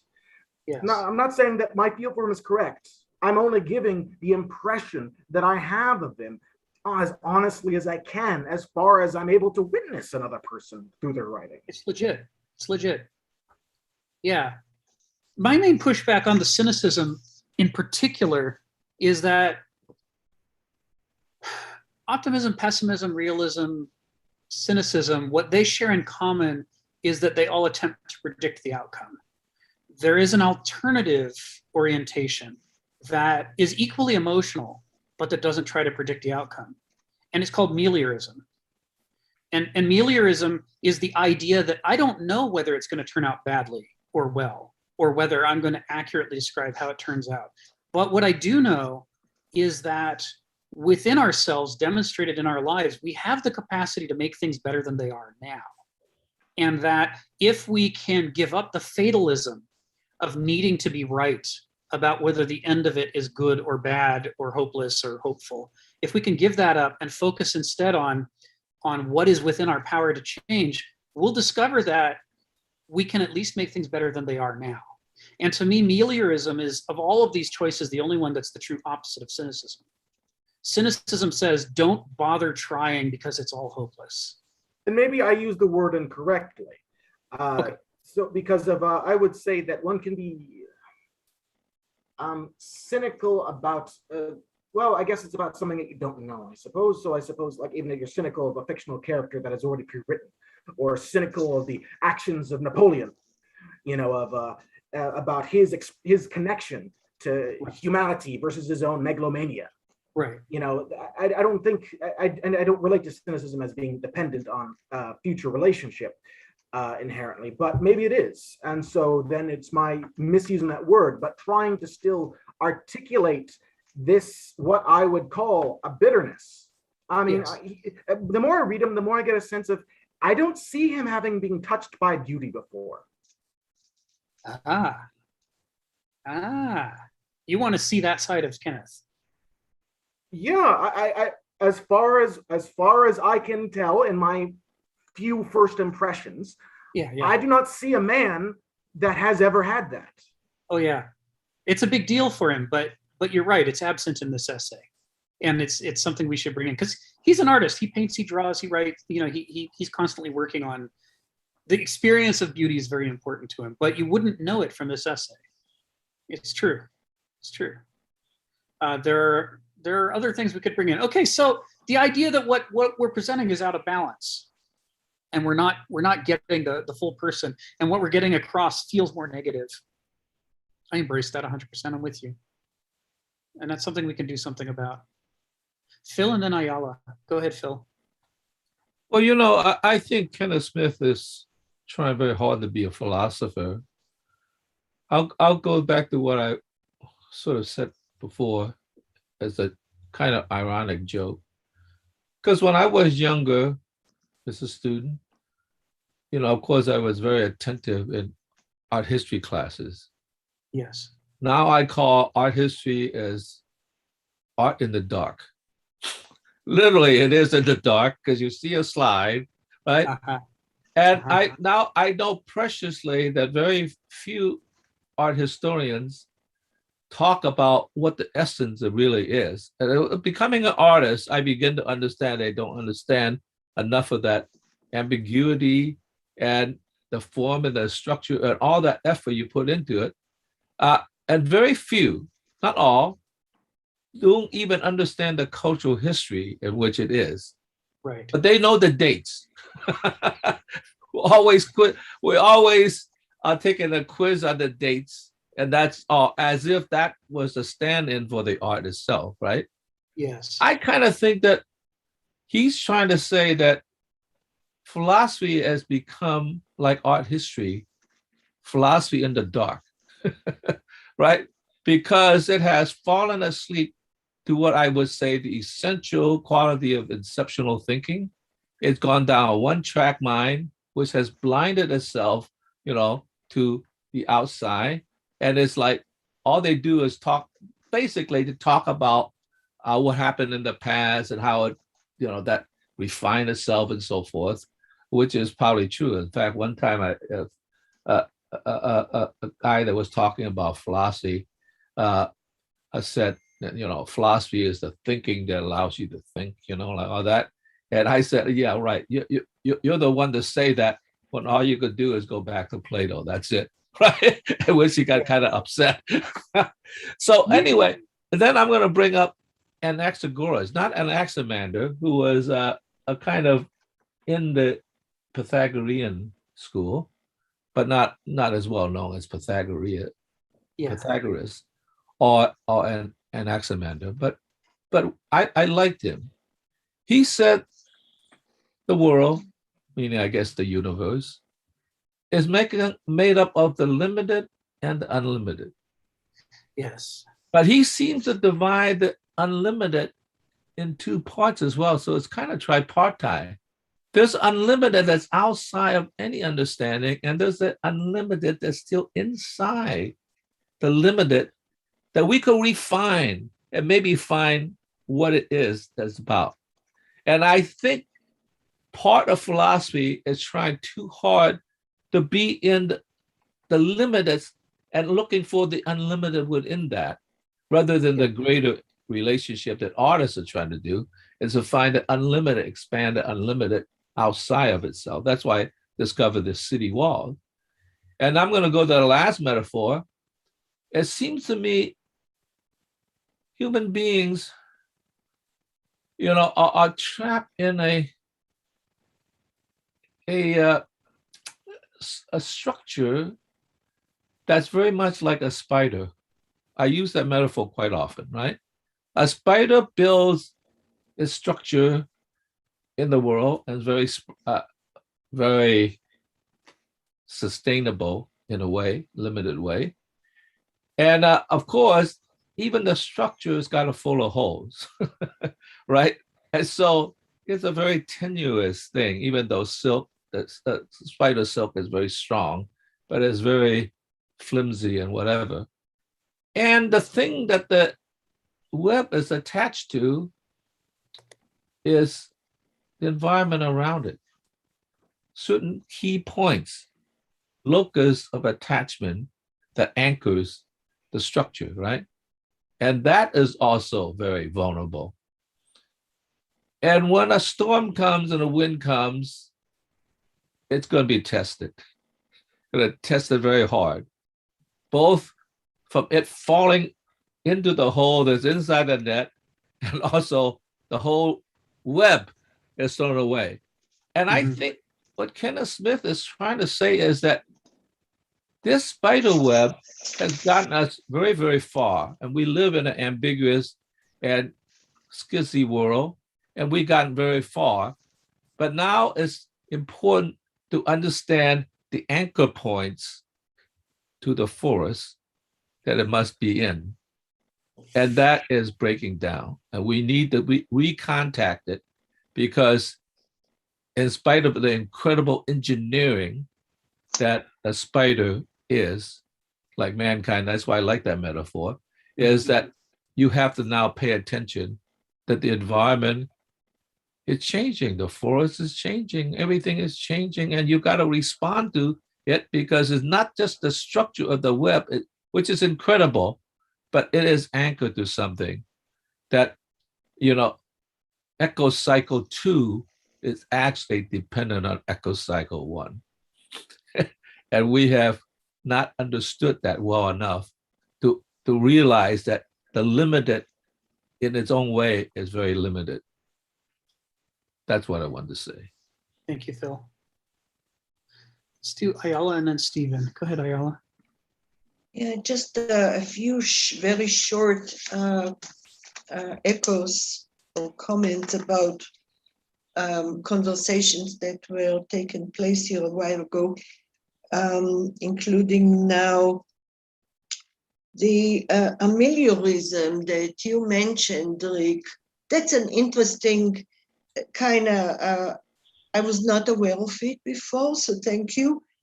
But the more I'm thinking about it, the more I have to conclude that it is also based on certain prediction. We may call it hope, but without and our brain, and I think that's human and not just the modernists,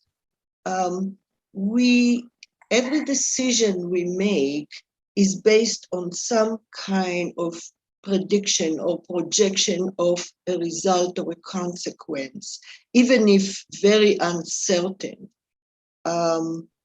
So there is an optimism that comes with ameliorism, and that is, you are not just threading, water. Mm-hmm. That there will be some kind of effect or impact to what you're doing, even if it is for yourself. Sometimes activism, like, I'm with Extinction Rebellion. And I know that a lot of what we do, all the screaming and the protesting and the demonstrating, my prediction is that it's a drop in the bucket. It's not going to make a dent, but there is a consequence, and that is that it's going to boost our morale. It's going to encourage us to go on and on. And then who knows? Right. Yeah, so there is no human decision other than addiction.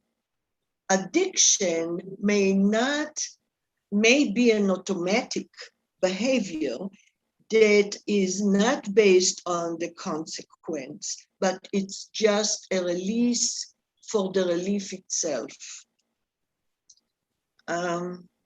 Although some people, I think, know the results and do it anyway, because there are two kinds of results. One of them is that they will go to serious withdrawal, and the other one is whatever, they have pleasure. So momentarily. Another comment has to do with your observation, Rick, that I think is very important, that how we generalize from our culture and our Western hemisphere to humanity in general.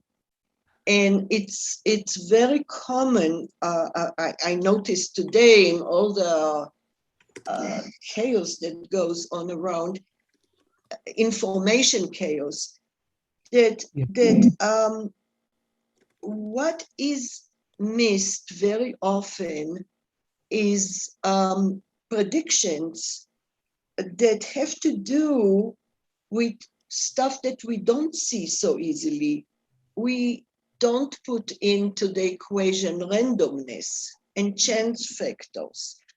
We don't put into it social laws. Very, very often people can't see social dynamics as being very different from the sum of the individual dynamics in a certain community. And they're very, very powerful at times, and they affect us usually under the radar. Right. Now, another was about intuition. You spoke about intuition, guys, and I have to disagree. Intuition cannot be something totally internal and divorced from social influences and from social knowledge. It is just that certain experiences have integrated in a drawer in our brain, so-called to speak of a drawer, that now is not under our awareness. And it is not always good. In fact, when I look today at all the conspiracy theories and the intuitions people have about the Democrats drinking baby blood and QAnon and the Jews and I mean, there is so much bullshit going on, and there is no factual support to that. And without the factual support, it becomes an intuition, something that people say they know. How do you know it? I just know it. I'm very, very concerned when people say that, I put my guards up for that reason, because what people sometimes think they know is dangerous, and it's bullshit, and it's away from any facts whatsoever. I'm done. Thank you, Ayala. Stephen and then Peter. Go ahead, Stephen. Yeah, I'll take issue with the satisfaction and faith people have in reason. I've seen too much of this faith in reason. That was the whole point of the Madman. Nietzsche saying, before you had a God, you had your human reason. Your human reason was from God. It carried a certain guarantee with it. Okay, we've thrown God out of the pile. The universe, evolution, the whole lot is just one big accident. What makes you think that your accidental reason is such a perfect computer chip? How do you know it doesn't have holes in it? And as regards consciousness, why do humans think that their consciousness or their reason is somehow particularly fantastic or great? I can produce an animal close to man, dog. All right, dog. What's the stock exchange? Dog hasn't got a clue what a stock exchange is. My human reason can understand it. Everywhere I go, there are these rationalists who think that the human in here is the sum total of the universe. They think they can know it all, that this can know it. And I'm putting in a doubt there. Are you so sure? Really? Thank you. Thank you, Stephen. Yeah, Nietzsche's critique against pure reason echoes Hegel's critique against pure reason, and you see it also in Kenneth Smith, where he says, one of the big blind spots of modernism is that we think that reason is a god, and it only leads to good things. And that's why whenever reason comes up with terrible things, we have to blame it on the other side and say, oh, you're just being subjectivist. And in this way, reason doesn't take responsibility for its own consequences and its liabilities and limitations. A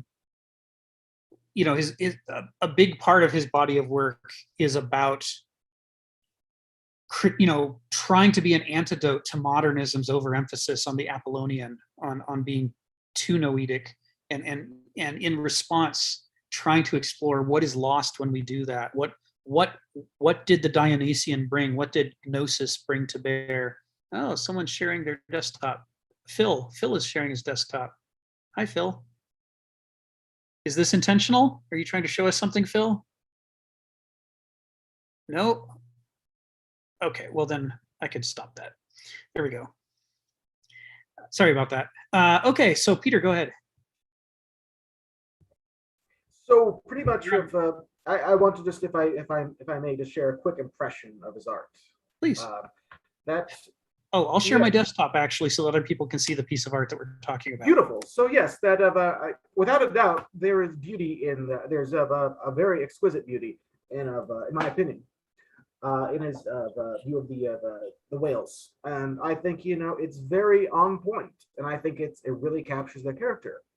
However, he achieved it through a photorealist technique, in that it was about, his attempting to detail and copying all his abstractions. Besides that, all I've seen have to do with the grotesque.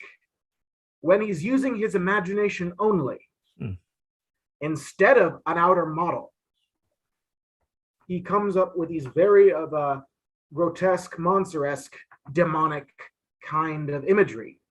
It's a very small subset here, by the way. Fair enough. I just want to say that there's a certain type of character that I meet a lot among atheists. Those who on some level not believe in demons, but they don't believe in angels, kind of thing.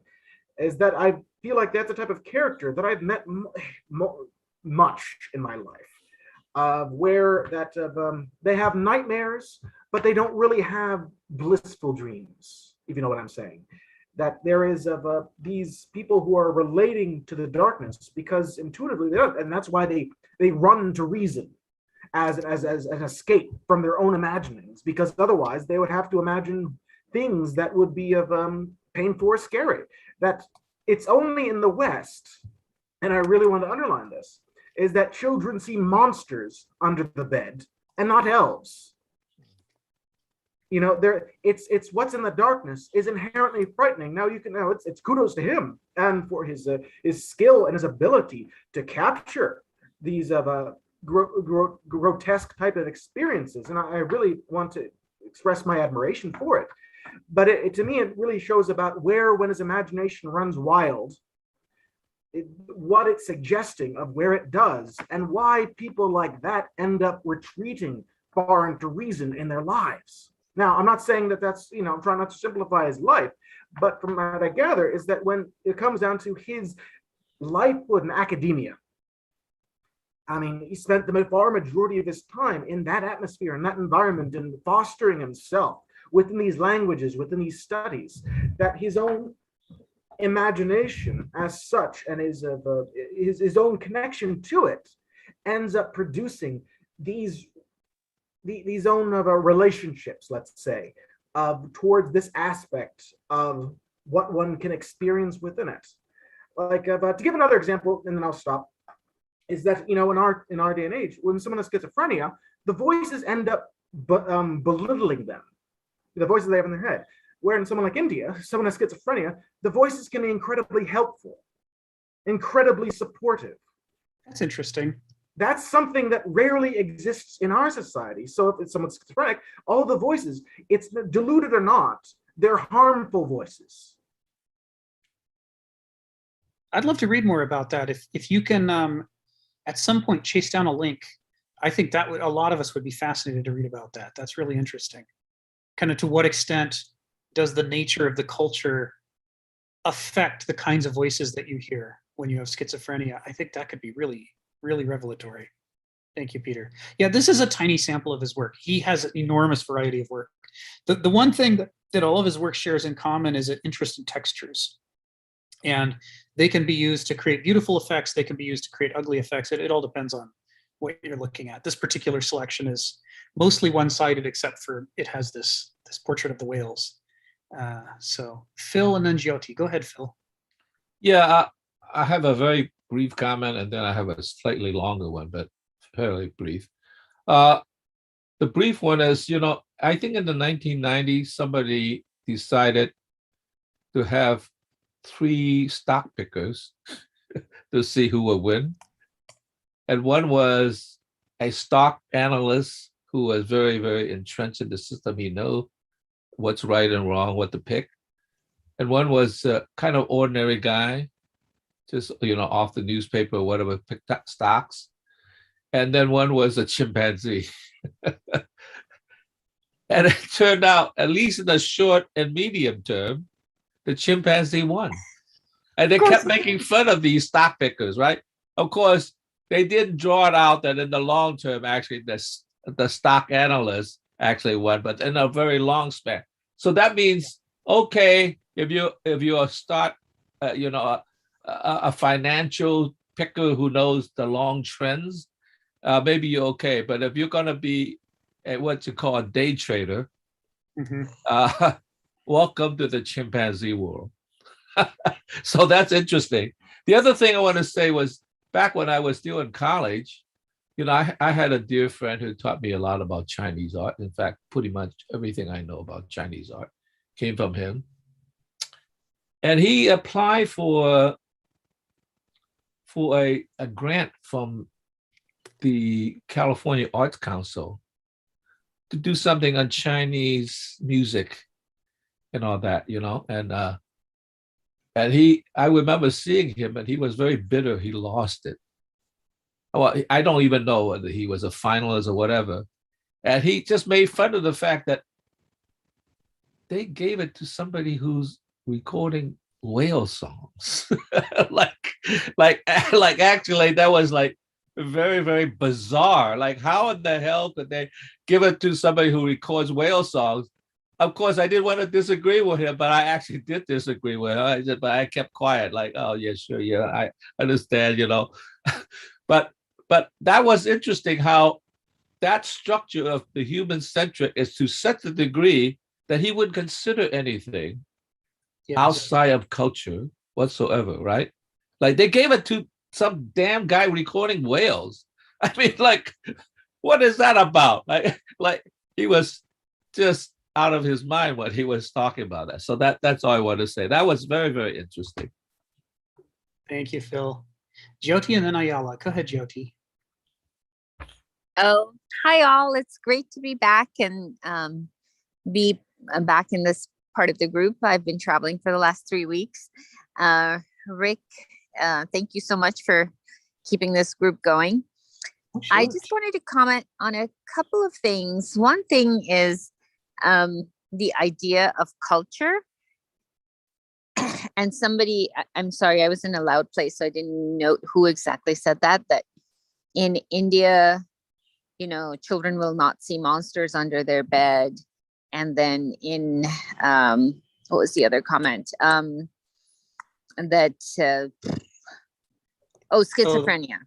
The schizophrenia example. I just want to make a note that I am from India and I was born there. However, I think it's really unfair to make statements like that. I didn't mean to make that statement. Trying to generalize Indian experience be one monolithic thing. I'm saying the evidence currently says that the US, in the America, schizophrenia is monolithic in regards to the negative experience of schizophrenics, where in India it's far more diverse. That was my point. No, but I think the experience in the US is very diverse too. What we have been exposed to through media and other sources is very limited. And in a certain way, psychology or psychiatry, if you has used culture as a rationalization for many things. And that was one thing that I realized when I first, I would say, oh, well, this is, I have anxiety because, I moved here and my culture is so-and-so and blah, blah, blah. They forced this on me. However, when I looked at it carefully, it was like, hey, wait a sec. They're anxious parents and anxious children and anxious, anxiety exists in every single culture. It's not. So it's not that, and you can be anxious over different things.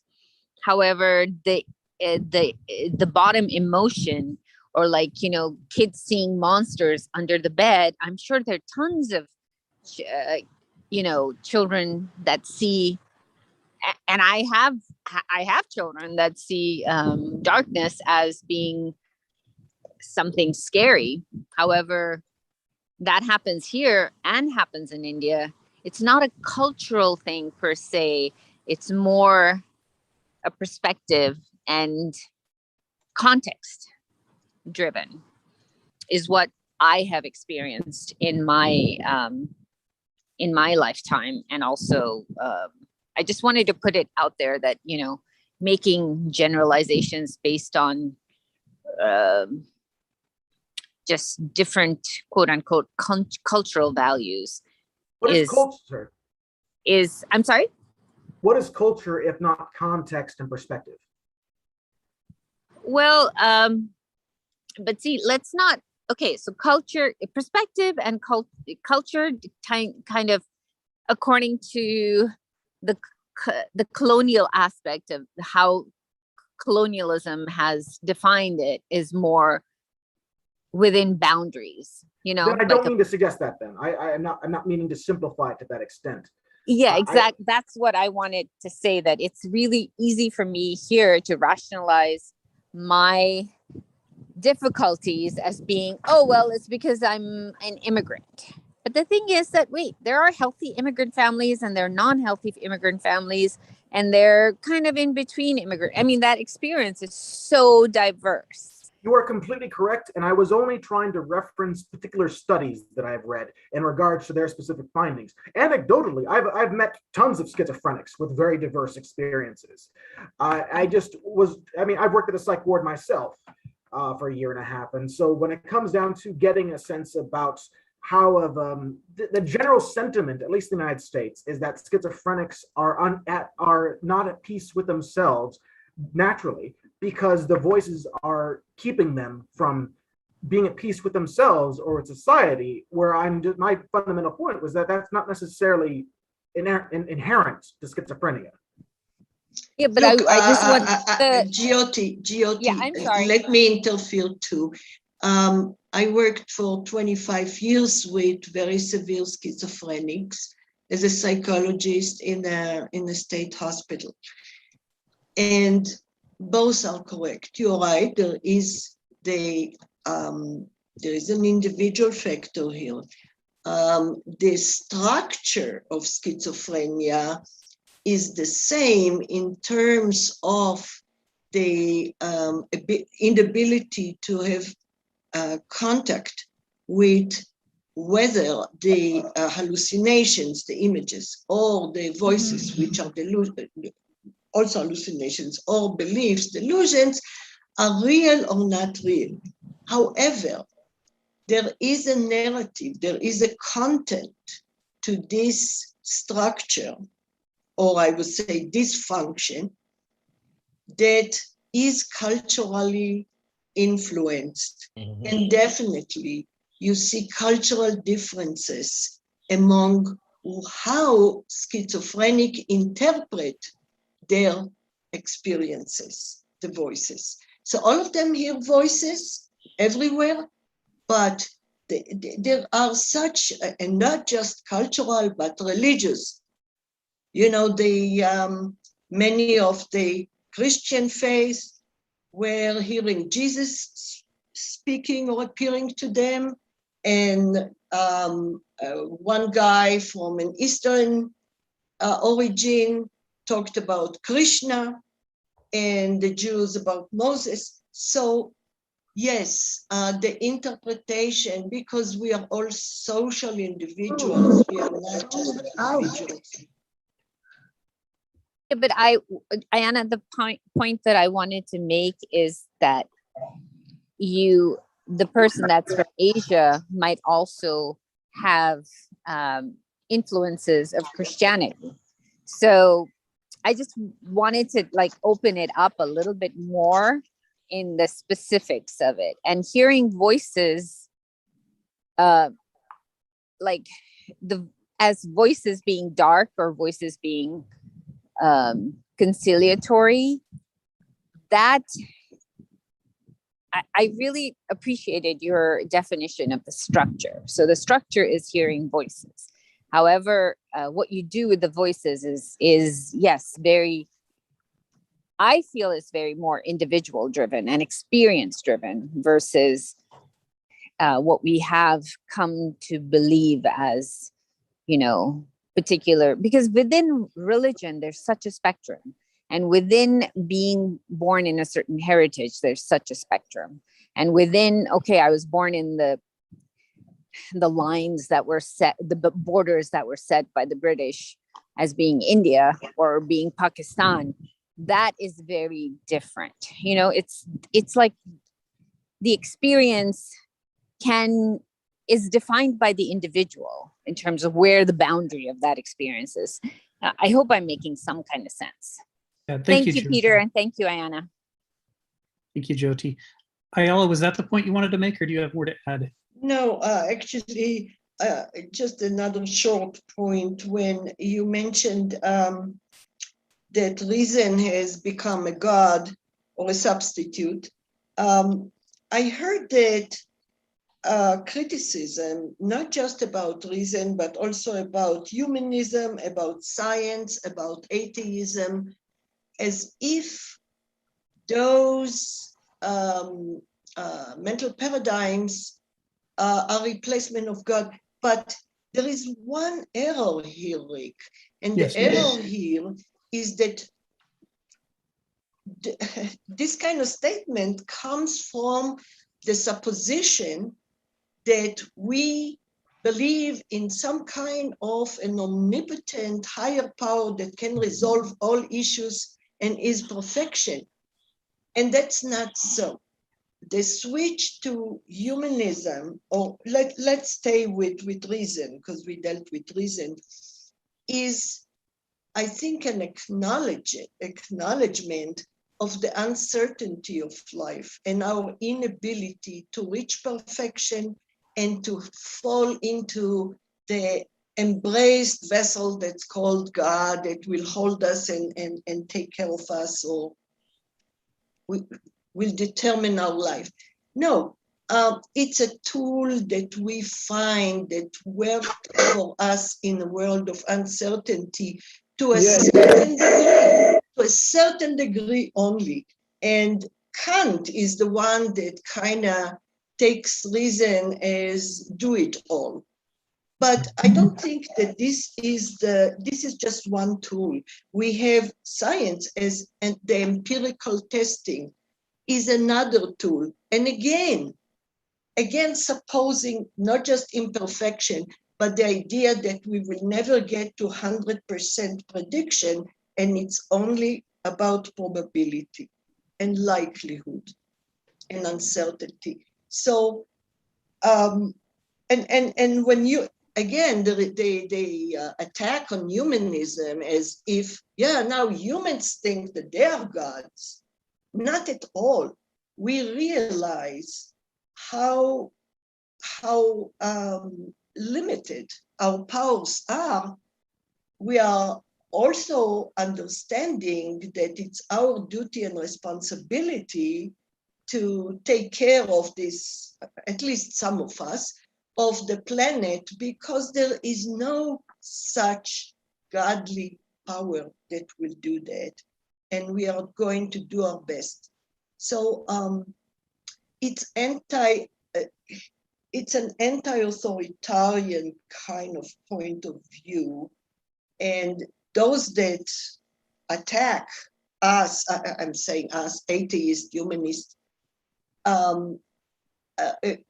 they come from the authoritarian supposition that we can't use any tool, we can't have any values other than the omnipotent higher power as something that is totally perfect and totally certain. Okay, off my soapbox, sorry. Thank you, Ayala. Before I call on Phil and Peter, Sharon, you've had your hand up and taken it down several times. Would you like to go next? Well, I just wanted to say, just a clinical comment on schizophrenia. It's disordered thought, and the disordered thought, it relates to the culture. So a schizophrenic in India probably has thoughts that will seem very rational in America, but to the culture in India, it is unusual. That's the only thing I was going to say, but that part of the conversation passed. So psychiatric disorders, in my experience, are what's viewed as abnormal is extremely cultural. Thank you. And that's all I had to say. Thank you, Sharon. Yeah, it's much noted that, if you think you're Napoleon, we call you insane. But if you think you should be able to own everything, we think you're sane. There is this what gets qualified as a mental illness and what doesn't is partially about ordered versus disordered thought, but partially it's about bucking the trends of the society, and thus we see these studies about the prevalence of psychopaths among CEOs, because it's a place where they're allowed to act without being judged, weirdly. Phil and then Peter. Go ahead, Phil. According to statistics, when you roll a dice, it is independent of what happened before and what happened in the past. And I sort of believe that, but I also sort of don't. Because when I rolled the dice, and there have been 6 sixes, I actually believe on some level that the next one will not be 6. So I understand the kind of like the chanciness of the particular dice, but also when it's bracketed in a kind of continuum, I sort of understand that as well. So I kind of equivocate. And that brings me to the thing about schizophrenia, One thing is that like I said, I live in the border between the city and what's outside the city, okay? That's why I like it. But to the degree that I live in the city, I have to behave in such a way so I understand the rules and structure of that city, because my life depends on it.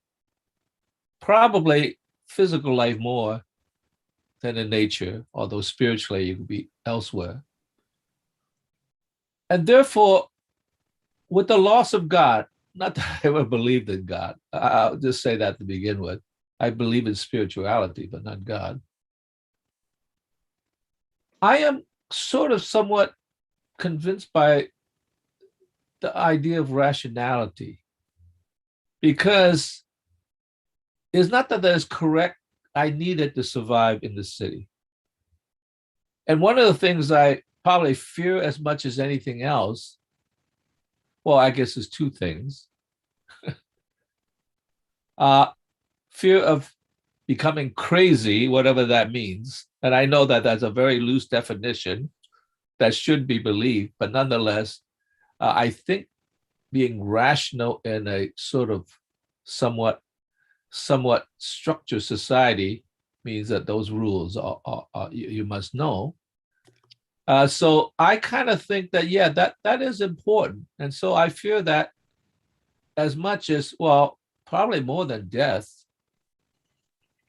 and probably more than losing all of my money that I worked so hard for, both in terms of the conceptual world and the material world, because the culture has become so dominant that you cannot survive it, ecology of 2 without at least some understanding of it. That's why I like equivocating, it's like, like about, kind of a little bit like rolling the dice. I kind of equivocate. So that's why I stand in between. Well, this is where Kenneth stands and Hegel stands, right? Is this idea that they're not anti-rationalists, but what they're against is the idea that reason is the only tool in the brain. Absolutely. They say there are multiple tools in the brain, and they go beyond being tools. There are multiple modes of experiencing life and thinking about things. And that if we were to carve out the half that isn't about reason, it would be incredibly damaging to our ability to think.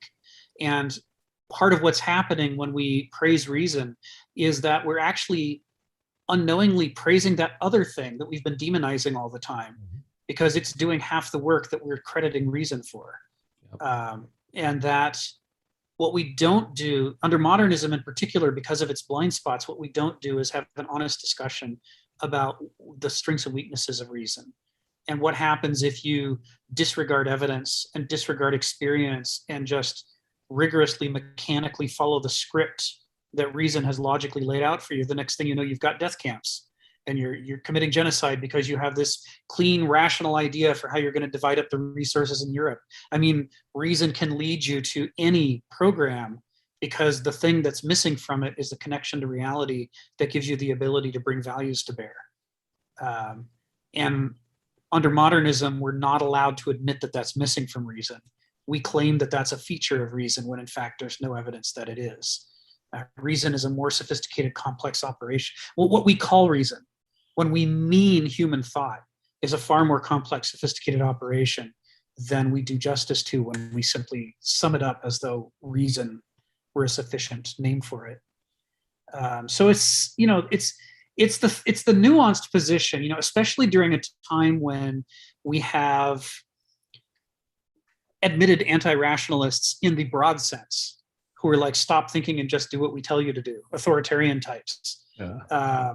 At times like that, it feels like if you criticize reason, you must be siding with the people who are authoritarians. And it's because by polarizing, they're distorting the issues and making it impossible to talk directly and honestly and with nuance about what's actually happening. And of course, Stephen poses a fabulous question in the chat, which we'll come to and on. But Peter, go ahead. Personally, outside of the looking at the strengths and weaknesses of reason, what I would contrast that with, of which I would underline multiple times, is the strengths and weakness of the imagination, which I think is a far more serviceable topic by comparison. Because I think that it's too easy to have a very simplistic relationship to it that goes unexamined. And I do personally believe that as a general bias is of why people don't imagine is because if they open up the doorway of imagination, they end up seeing things they don't like or things they don't understand. And so they never end up developing it like a muscle, because, you know, just like with moving a super weak muscle, it can hurt or it can be ineffective. So you don't actually develop it. You don't develop of where imagination can be incredibly vivid, incredibly powerful, and incredibly useful. Now, to give an example, I mean, in regards to, I mean, I spoke in regards to atheism and this whole, I don't want to go in that direction. I will just say this, that you know, one thing I did in Vermont, you know, is fairly regularly for a time, was in the pitch black of night, go on late night nature walks. In places where I knew there wasn't going to be bears, you know, it's safe, but it just be really enveloped by that darkness and having a relationship with how the mind plays with it. Yes. So it's not about seeing clearly. It is about playing with how the mind relates to it. And I think that a lot of people don't do that in the same way they don't like going into prolonged silence, because then they'll start having to relate to the things that they normally repress, the parts of themselves that they don't like or don't understand. And I feel like I've met many people in my life, you know, who are very impoverished, but yet very introvertedly happy with themselves, because they were able to find and build relationship to the wellsprings of self-stimulation. But by self-stimulation, that's not fair. It's relating to, let's say, of the aspects of the subconscious that are also you, but that are different forms of intelligence than how you self-identify. And in those very diverse creative spectrums that the imagination can get you in touch with and help communicate with on a conscious level, there is not only a great diversity, but that there is such potentially infinite sustenance in the potential of it, in my opinion. of what does it mean to rest so deeply that you don't need an external force to make you feel good or feel alive. Now, there's extremes to this when it comes down to retreating from reality, sure. You know, when it comes down to those who are mind-only relativists and to say this reality that we share isn't real, and so I'm just gonna escape into meditation and shit. And so I just want to fully respect those types of those who live in fantasies and delusions because they feel good or feel powerful, and so don't really acknowledge factual relationship or logic, for that matter, because they're too busy relating to their own internal fantasies. And I do really want to acknowledge that, and it is only in contrast of the value and weakness of reason, and let's say as a supplement to the other, the value and relationship to imagination, to dive deep into those waters beyond the normal blocks that you as an individual find, so that once you know how to open the doors of relating to what is fearful or what is confusing, there are vast places it can go. Yeah. Thank you, Peter. Yeah, this is what Heraclitus says. Heraclitus says, you know, there is enormous unplumbed depths to be explored if we can get out of the rut of our habits, or sort of sleepwalking shuffle through life. So this preface to the main book, you know, it's designed to be provocative, and based on today's session, I'd say it provoked. The second chapter is the introduction, time, history, and nature, where he actually sketches out the three epochs and gives a short capsule summary of each one. We might cover that next week. But between now and then, maybe I can just throw a couple of little references that I caught in there. The reference to Kafka and digging the pit of Babel, I just posted it there in the chat. This comes out of Parables and Paradoxes. You can find them in Kafka collections. And this is one of the things that Kafka's so good at, that Kenneth Smith appreciates so much, his ability to take complex, really difficult features of the modern world and convert them into a very simple visual metaphor that just sticks with you. And so the idea that rather than trying to lift ourselves up into the heavens and getting a view of the whole world and becoming more cosmopolitan, what if we put all that energy into digging a little subterranean passage where we couldn't see anything except a little maze that we dug? But we do it because it makes us feel safe. And we don't like that cosmopolitan feeling because it makes us feel insecure to look at other belief systems and other ways of life. And, you know, Kafka's arguing this is what modernism does while pretending to be building a tower. It digs a tunnel. We get ourselves more and more trapped while believing that we're free. And, you know, like a typical Kafka parable, it's extremely uncomfortable. The closer to home he hits, the less comfortable it is. So that was one note I wanted to make, because it's easy to miss in passing. Then from the preface to the phenomenology of Geist, Kenneth Smith quotes "The Truth is the Whole" by Hegel, and the larger passage that it's part of, there's a translation of it. And this is where we go back to the bud, the blossom, and the fruit, where he talks about that the whole cannot be understood as a static thing, and that throughout most of the lifetime of the whole, you don't know what the whole is because it's still becoming. And it's not until you see the bud transform through stages to become the fruit that you finally start to understand the full scope of the whole. That to be actual is to be the becoming of itself, rather than to just that instance. Any instant you pick out is misleading. So it hides the journey and the transformation. And so there's this deeper aspect to the quote, "The truth is the whole." Man is what he eats. What a man eats, that's what he is. That's a quote we've got here. Oh, go ahead, Stephen. I was just going to ask that, you know, every revolution is built on sweeping away the old. Every revolution starts off with shooting a lot of people and throwing them into ditches, and the leaders say, "Don't worry, this is just a necessary evil. We'll have a future utopia. We all live happily ever after. Just we've got to kill a few people along the way. Now, I'd ask, who are the humanists intending to shoot before they create their utopia? Well, I mean, I guess it depends on if anybody's actually pitching a utopia. I guess we'd see. Phil, you got your hand up too. Go ahead. Yeah, I think any totalizing system is wrong. And I was struck when this guy mentioned a Peanuts cartoon, you know, when poor Charlie Brown says, "Who can tell what is right and wrong?" Which is, of course, not true. You don't. It can't just be an absolute. And then, of course, Lucy answered, which is also totalizing. I will, which is also totalizing. It seems to me that the gap between the two is what is prudent.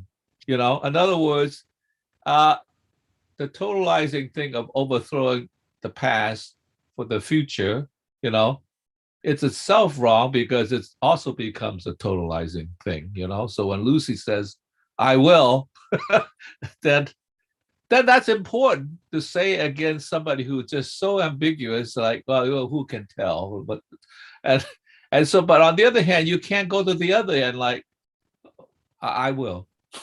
Right. I mean, so I think that Peanuts was a very, very good cartoon, you know. And I just like the way Charlie Brown's always taken advantage of by Lucy, smart aleck and Lucy. So, you know, one interesting thing about the Peanuts that we mostly don't know today is that there was a massive parental pushback against it. There were protests. There was a lot of anger. And a lot of it was based on the idea that children are innocent and they don't have thoughts like that. And that it was wrong to show children engaging in philosophical questioning and political arguments with each other. And that it was a distortion. There were a lot of complaints. And in hindsight, it's easy to forget that ever happened. But it says something about our development as a culture, that was once a hot issue. So there's where man is what he eats comes from. I had to chase that down for a bit, but that's Ludwig Feuerbach. Two more last quotes that came out of section 1 that I thought might be interesting to call out. One of them was, he's got this Gilbert Murray quote that says, "The strong governments and orderly societies of modern Europe have made it infinitely easier for men of no particular virtue to live a decent life, infinitely easier also for men of no particular reasoning power or scientific knowledge to have a more or less scientific or sane view of the world." And it's an interesting quote. He's used it in a few places, and I had to chase down where it came from. It does come from Gilbert Murray's magnum opus, 5 Stages of Greek Religion. And the full context is actually a little alarming and surprising. If people are game, I might take a minute and read this because it's too much to post. But it's quite interesting. It goes like this. Points of minor morals, again, are apt to surprise a reader of ancient literature. We must remember, of course, that they always do surprise one in every age of history, as soon as its manners are studied in detail. One need not go beyond Salammbêne's Chronicle. One need hardly go beyond Macaulay's History or any of the famous French memoirs to realize that. Was it really an ordinary thing in the first century, as Philo seems to say, for gentlemen at dinner parties to black one another's eyes or bite one another's ears off? Or were such practices confined to some smart set? Or was Philo, for his own purposes, using some particular scandalous occurrence as if it was typical? St. Augustine mentions among the virtues of his mother her unusual meekness and tact. Although her husband had a fiery temper, she never had bruises on her face, which made her a rara avis, a rare bird, among the matrons of her circle. Her circle presumably included Christians, as well as pagans and Manichaeans. And Philo's circle can scarcely be considered pagan. Indeed, as for the difference of religion, we should bear in mind that just at the time we are about to consider, the middle of the 4th century, the conduct of the Christians, either to the rest of the world or to one another, was very far from evangelical. Ammianus says that no savage beasts could equal its cruelty. Ammianus was a pagan, but St. Gregory himself says it was like hell. I've expressed elsewhere my own general answer to this puzzle. Not only in early Greek times, but throughout the whole of antiquity, the possibility of all sorts of absurd and atrocious things lay much nearer. The protective forces of society were much weaker. The strain on personal character, the need for real wisdom and virtue, was much greater than it is at the present day. That is one of the causes that makes antiquity so interesting. Of course, different periods of antiquity varied greatly, both in the conventional standard demanded and in the spiritual force which answered or surpassed the demand. But in general, the strong governments and orderly societies of modern Europe have made it infinitely easier for men of no particular virtue to live a decent life. Infinitely easier also for men of no particular reasoning power or scientific knowledge to have a more or less scientific or sane view of the world. So he's talking about norms. This is the stage of Greek religion in this book where he's talking about the transformation to Christianity and how in hindsight we might be inclined to read it back and say, well, of course, people would give up the paganism in order to achieve the compassion and love and kindness of Christianity. And what he's saying is that wasn't the reason, because at that point, Christianity was still a pretty brutal religion in the same way that everybody else was surprisingly brutal.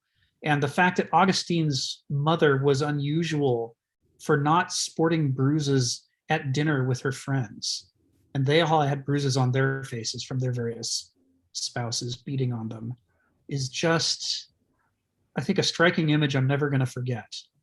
And that's one of the things lying behind this quote in this opening sequence. I thought I would bring that to people's attention. Peter, go ahead. I'm going to introduce a very simplistic narrative. And I don't necessarily agree with it, but it's important to be aware of it. It's from the author of G. Michael Hopf. Hard times create strong men. Strong men create good times. Good times create weak men. And weak men create hard times. Yes. Now, of course, it's only just a little idiom of which looking at the rise and fall of empires. And of course, it's way overly simplistic, but it's important to be aware of this kind of, this type of formula. I mean, Thomas Jefferson, his whole of pushback at the beginning of the Founding Fathers was the importance of revolution every so many years, because of the issues of the standardizations of whatever meritocracy ends up a plutocracy, inevitably, because the culture eventually confuses value with those of the inherent value of particular skills to society towards those who end up becoming successful because of it, and thus then that being successful because of merit as opposed to being successful by itself ends up transitioning based on the stasis of any given culture. And that I would argue that this happens, in any type of macro society eventually. That's why there needs to be a bit of a purging of the aristocracy, every few hundred years in order for to prevent the degradation of any type of middle class. And that's why Thomas Jefferson really wanted in the Constitution for things to be reworked, like I think every 30 years or so. Yeah, every generation. And also because he said that when you look at how much the revolutionaries grew up when they went from being passive subjects to having to actively design a working government, he was like, if only we could find a way so that every new generation of Americans went through that process so that they would grow up, so that they would take ownership of the government. And of course, we didn't do that, did we? We went the exact other way. And now there is this massive passivity where we accept even terrible things creeping and spreading because we're in the habit of just going along to avoid getting in trouble. And with that note, I think we'll wrap up for this week. That should finish off the preface so that next week we can dive into the introduction, Time, History, and Nature, where he's going to lay out the schema for this book. So I want to thank everybody for a really stimulating discussion. This was fabulous. And Peter, maybe you and I can chat offline sometime about other ways to bring more gnosis, more art, more beauty, more positivity into these discussions, because I'm Ask me anytime. Outstanding. Thanks again. Thanks again. Thank you. Bye. Thank you very much.